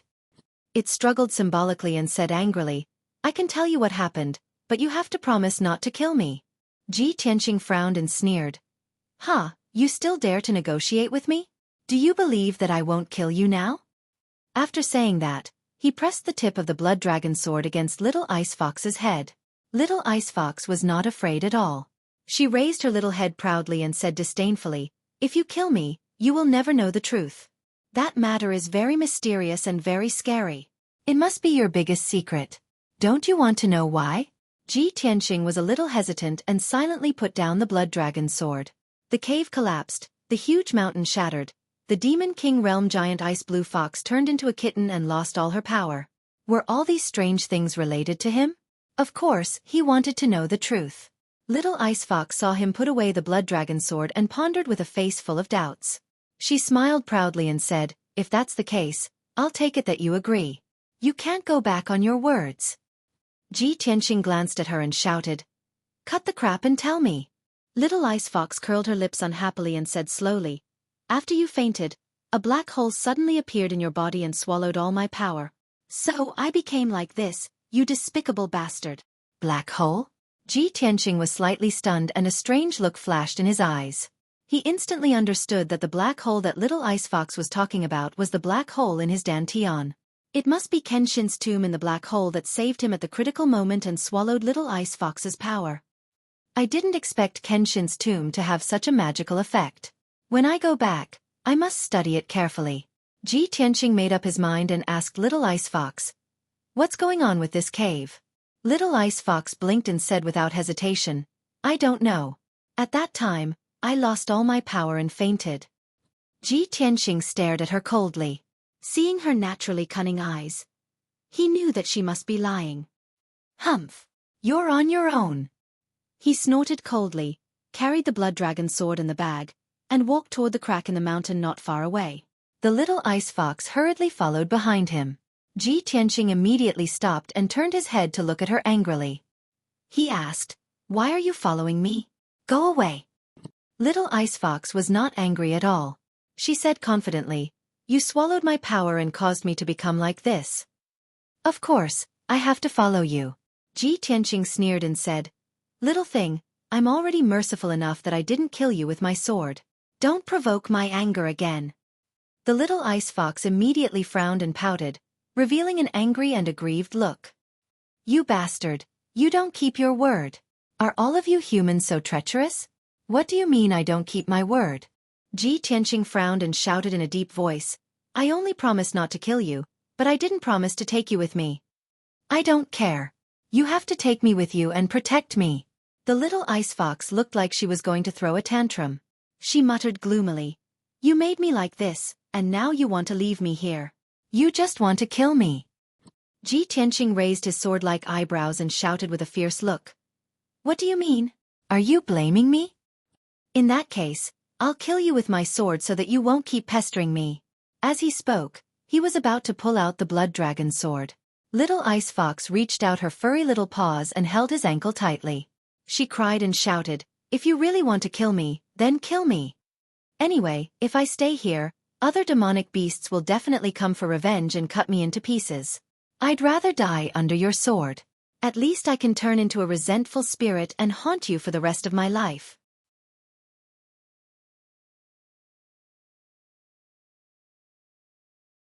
Chapter 35. Ji Tianqing had a headache and felt helpless about the little ice fox's pestering. He kicked the little ice fox away and asked with a dark face, "You're also a demonic beast, so you should be with demonic beasts. Why would the other demonic beasts seek revenge on you?" The little ice fox snorted disdainfully and said in a muffled voice, "Humph, how could I be with those low-level demonic beasts? I'm the overlord of the Taiyi mountain range. Previously, I had been entrenched in the Xianbing cave and was trapped there for 100 years. When I was hungry, I would catch a few demonic beasts to eat. When I was bored, I would also catch some powerful demonic beasts to amuse myself. In the entire Taiyi mountain range, countless powerful demonic beasts were tortured by me. If those demonic beasts saw me in this state, they would definitely seek revenge at all costs." Hearing this, Ji Tianqing's expression changed and many questions arose in his heart. The sneer on his face deepened and he said with disdain, "If that's the case, then it's even more impossible for me to bring you along. If you follow me, who knows how many demonic beasts you'll attract." The little ice fox shook its head and said confidently, "So what if other demonic beasts seek revenge? I'm the overlord of this mountain range. In the entire Taiyi mountain range, there's no place that I don't know. I know all the treasures and herbs in every corner. You entered the Taiyi mountain range alone, so you must be looking for treasures. With my guidance, I guarantee that you'll get twice the result with half the effort and find countless spiritual flowers and herbs." Ji Tianqing was silent for a moment as he weighed the pros and cons. He knew very well that although the little ice fox's words were a little exaggerated, he could basically believe it. However, he felt that there were many doubtful points in this matter, and he still needed to consider it carefully. "Little fox, do you know about the red star flower?" Seeing that he had relented, the little ice fox knew that there was hope in this matter. It quickly nodded and said, "Of course I know. 60 years ago, I even ate a few human experts who were looking for the red star flower." Ji Tianqing frowned and said with a dark face, "Can you not mention eating humans? Tell me, where is the red star flower?" "Well," the little ice fox narrowed her eyes and revealed a sly smile. "I can't tell you now, but I promise I can bring you to the red star flower." Ji Tianqing was a little angry. He couldn't wait to beat up this cunning little ice fox. He took out the psychic astrolabe from his bosom and sneered, "Do you think I can't find the scarlet meteorite flower without you? My psychic astrolabe can guide me to it." Little ice fox stared at the psychic astrolabe for a while and said with a contemptuous smile, "Haha, you want to find the red star flower with this broken astrolabe? You're underestimating the scarlet meteorite flower. When you find the scarlet meteorite flower with the compass, you will definitely be happy for nothing because what you find will definitely be the fake body of the scarlet meteorite flower. As for the real body of the scarlet meteorite flower, it has already flown away." "Fly away?" Ji Tianqing frowned. He didn't quite believe the little ice fox's words. The scarlet star flower was only a stalk of spirit herb and not a flying bird with intelligence. How could it fly away? However, since little ice fox didn't intend to explain, Ji Tianqing didn't ask about it anymore. He put away the psychic astrolabe and continued to ask, "You just said that you were trapped in the Xianbing cave for 100 years and couldn't leave. What's going on? And what kind of demonic beast are you? Why were you trapped in that cave? You must tell me honestly. Otherwise, I won't take you out of here." Little ice fox hesitated for a moment. There was a look of reminiscence in her eyes. She said in a low voice, "Actually, I don't know what kind of demonic beast I am. Maybe I'm not a demonic beast at all? When I was very young, I was brought here by a despicable human bastard. That bastard was very powerful. He was the one who dug out the Xianbing cave. He set up a spirit array in the cave and left me in the Xianbing cave to cultivate. He also said that he would take me out of here after 100 years. In the past 100 years, no matter how much I cultivated and how powerful I became, I couldn't leave the Xianbing cave. The spirit array set up by that bastard was too powerful. The harder I struggled, the more severe the backlash I suffered. Now that the 100-year deadline is approaching, I estimate that he will come to me in 2 years at most. But I hate that bastard to the core. He made me so miserable. I will never follow him and be used by him." Ji Tianqing looked at little ice fox and saw that her silver eyes were surging with cold hatred. He thought to himself, the legendary demonic beast kings are all old monsters who have cultivated for hundreds or thousands of years. This little ice fox has only cultivated for 100 years, but she already has the strength of a demonic beast king. It seems that she is not an ordinary demonic beast. Although she is following me now, she will definitely find ways to kill me after she recovers her strength. After I find the red star flower, I will get rid of her so that I don't have to bring this disaster by my side. Sooner or later, my life will be in danger. After making up his mind, Ji Tianqing left the cave with little ice fox and entered the huge crack in the mountain. Although little ice fox had lost her power and became small and weak, but the Xianbing cave and the spirit array had been destroyed. She had finally regained her freedom and was in an extremely happy mood. Ji Tianqing held the blood dragon sword and carried the cloth bag on his back.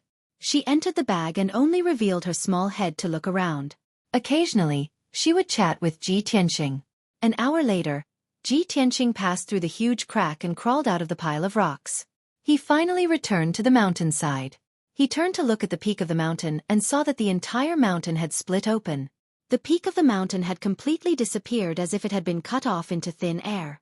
Originally, the entire mountain was covered by a dark green forest. But now, more than 10 huge yellow gullies were exposed. He could clearly see the rock layer in the mountainside. Such an earth-shattering movement is simply like a natural disaster. It's definitely not something that can be done by humans. Ji Tianqing was a little touched and shocked. He increasingly felt that the Kenshin's tomb in his body was mysterious and powerful. At this moment, a huge spiritual crane that was as white as snow was gently flapping its huge wings. It flew leisurely from high up in the sky and flew into the depths of the mountain range. Ji Tianqing immediately raised his eyebrows. A hint of surprise flashed through his eyes. He muttered softly, "She's here too? Is she also here for the red star flower?"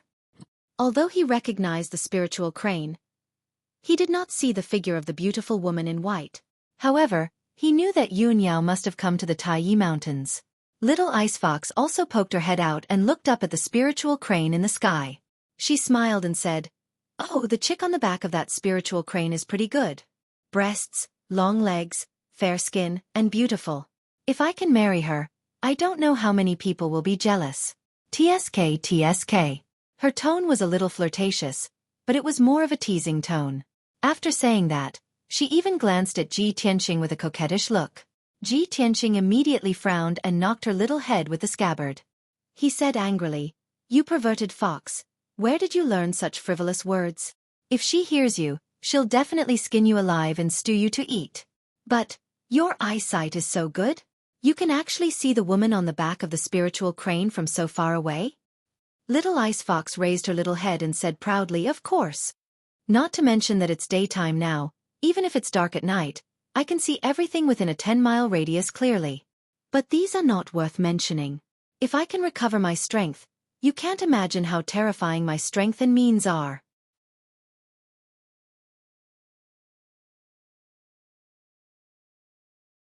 Chapter 36. After leaving the collapsed mountain, Ji Tianqing brought the Ice Fox to the depths of the mountain range. While he was on his way, he was still silently calculating in his heart. Today should be the day when the red star flower blooms. The martial artists in Tai Town must have entered the mountain. I have to find the red star flower as soon as possible. Otherwise, it will be troublesome if the other martial artists get it. However, the Tai mountain range was very vast. It stretched for thousands of miles and there were many high mountains in the mountain range. Even though Ji Tianqing had the psychic astrolabe, he could not find the place where the red star flower grew in a short time. In his anxiety, he asked the Ice Fox, "Little Fox, which mountain is the red star flower on?" The Ice Fox was sleeping in the bag. When it heard Ji Tianqing's question, it answered without raising its head, "As for which mountain it is on, we will only know when we reach that area. We are still far from that area. Anyway, you just have to keep going forward." Ji Tianqing was not satisfied with such a perfunctory answer. He picked up the Ice Fox and stared at it with a serious expression. He said in a low voice, "Little Ice Fox, the red star flower is very important to me. I have to get it. If you dare to play any tricks, I will not let you off." However, the little Ice Fox did not take his threat to heart at all. She was still in a lazy posture. It stretched lazily and looked at Ji Tianxing with a smile. Hey, can't you have some confidence in me? I am the overlord of the Tai mountain range. I have been here for hundreds of years. It is just a red star flower. I will bring you to it before the sky turns dark. Ji Tianxing saw that the ice fox did not seem to be lying. He believed it for the time being and continued to travel through the forest. The ice fox did not sleep anymore. It lay lazily in the bag, raised its head and closed its eyes to rest. It even chatted with Ji Tianxing. Hey, what is your name? Ji Tianxing answered expressionlessly. Ji Tianxing. The ice fox smiled and said, Then what should I call you? Little Ji? Ji? Or Little Tianxing? Which one sounded better? You can choose one. Ji Tianxing's face darkened. He said impatiently, Can you remove the word little? All right, old Ji, you're so weak. Why did you come to the Tai mountain range to look for the scarlet starflower? Ji Tianxing's face turned even darker. Hey, why aren't you saying anything? Ji Tianxing couldn't take it anymore. He frowned and shouted, You are an old monster who has lived for more than 100 years. How dare you call me old Ji? Don't you feel embarrassed? Aya, don't talk about me like that. The little ice fox smiled and pretended to be coquettish. She said in a sweet voice, I'm still a child. In fact, I'm just like a 10-year-old child of your human race. The voice and aura of the fox clan had an innate charm. The little ice fox's sweet voice made people's hearts tremble. They couldn't help but want to protect it. However, Ji Tianxing did not feel this way. Instead, he felt goosebumps all over his body. Were you a mute in your previous life? Or did you go crazy from being locked in the Xianbing cave? The little ice fox was not angry at all. Instead, she smiled proudly. Are you angry? Hee hee. Don't be so old-fashioned. It's so boring. Old Ji, tell me about the stories of your human race. For example, once upon a time, there was a scholar who saved an injured fox, and then the two of them consummated their marriage. Ji Tianxing was completely speechless. He ignored the little ice fox and hurried on with his journey. He muttered to himself, No wonder the demon foxes in the legends are so cunning. This little ice fox has only lived for 100 years, but she has such a sharp tongue. If she is allowed to grow for 300 to 500 years, won't she be able to bring disaster to the country and its people? Unknowingly, 6 hours had passed. Ji Tianxing hurried on with his journey. He crossed 7 mountains and finally entered the depths of the Tai mountain range. Although he was strong and had great endurance, he could travel through forests and mountains as if he was flying. However, he had been hurrying on with his journey for such a long time. He was drenched in sweat and had used up a lot of his energy. In the evening, he stopped at the foot of a tall mountain and sat beside a small stream to rest. He took out a water bottle and dry food from his bag. He ate a few pieces of beef jerky and drank a few mouthfuls of clear and sweet mountain spring water. His energy recovered by a lot. The little ice fox also took out 2 pieces of jerky from its bag. It imitated Ji Tianxing and ate it with its little paws. Ji Tianxing rested for a while and asked, Little fox, are you sure the red starflower is on this mountain? The little fox glanced at him unhappily and nodded. Of course. Why don't you believe me? I can already smell the scent of the red starflower. Smell the scent of the red starflower?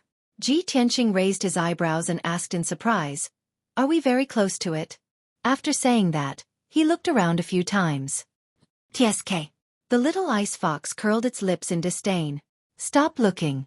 We're at least 10 miles away from the red starflower. You can smell the scent of the red starflower from 10 miles away? Ji Tianxing obviously did not believe it and looked at it with a scrutinizing look. The little ice fox raised its little head proudly and said with a smile, I've told you before. You can't imagine how sharp my 5 senses are. Besides, the red starflower needs to absorb the essence of the sun and the moon to grow. Of course, it won't grow at the foot of the mountain. It must grow at the peak of this mountain. However, you'll have to go over this mountain and reach the cliff behind to find it. Before it could finish its sentence, it was stunned and a strange look flashed in its eyes. However, it concealed it very well and said to Ji Tianxing with a smile, Old Ji, it's getting late. Let's go up the mountain quickly. Ji Tianxing saw that its expression was strange. He carried his bag and blood dragon sword and rushed to the peak of the mountain. He asked softly, Little fox, what's wrong? Is there any movement from the red star flower? The little ice fox curled up in the bag and said in a muffled voice, the red star flower can only move at noon and midnight after absorbing the essence of the sun and the moon. You have to find it before midnight. However, we might be in a bit of trouble now. You have to speed up. Ji Tianqing frowned and silently increased his speed to the peak of the mountain. However, after a short 15 minutes, when he was halfway up the mountain, he heard the sound of branches and leaves rustling behind him. He subconsciously turned his head to look and saw a dark red monkey-like demonic beast rushing out of the forest like a gust of wind towards him. The monstrous beast was huge and was more than 3 meters tall. Its limbs were as thick as buckets and it obviously contained a shocking amount of strength. This is a red fire ape? Ji Tianqing immediately frowned and his expression became serious. An adult red fire ape's strength is comparable to a martial artist at the 6th level of the true energy realm. Moreover, the red fire ape is very intelligent and strong.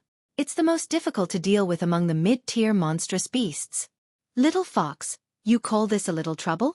We're in big trouble. You're tuning in to the Xueqi's Martial Arts Saga YouTube channel. Don't forget to subscribe and join us on this journey to catch the most captivating stories.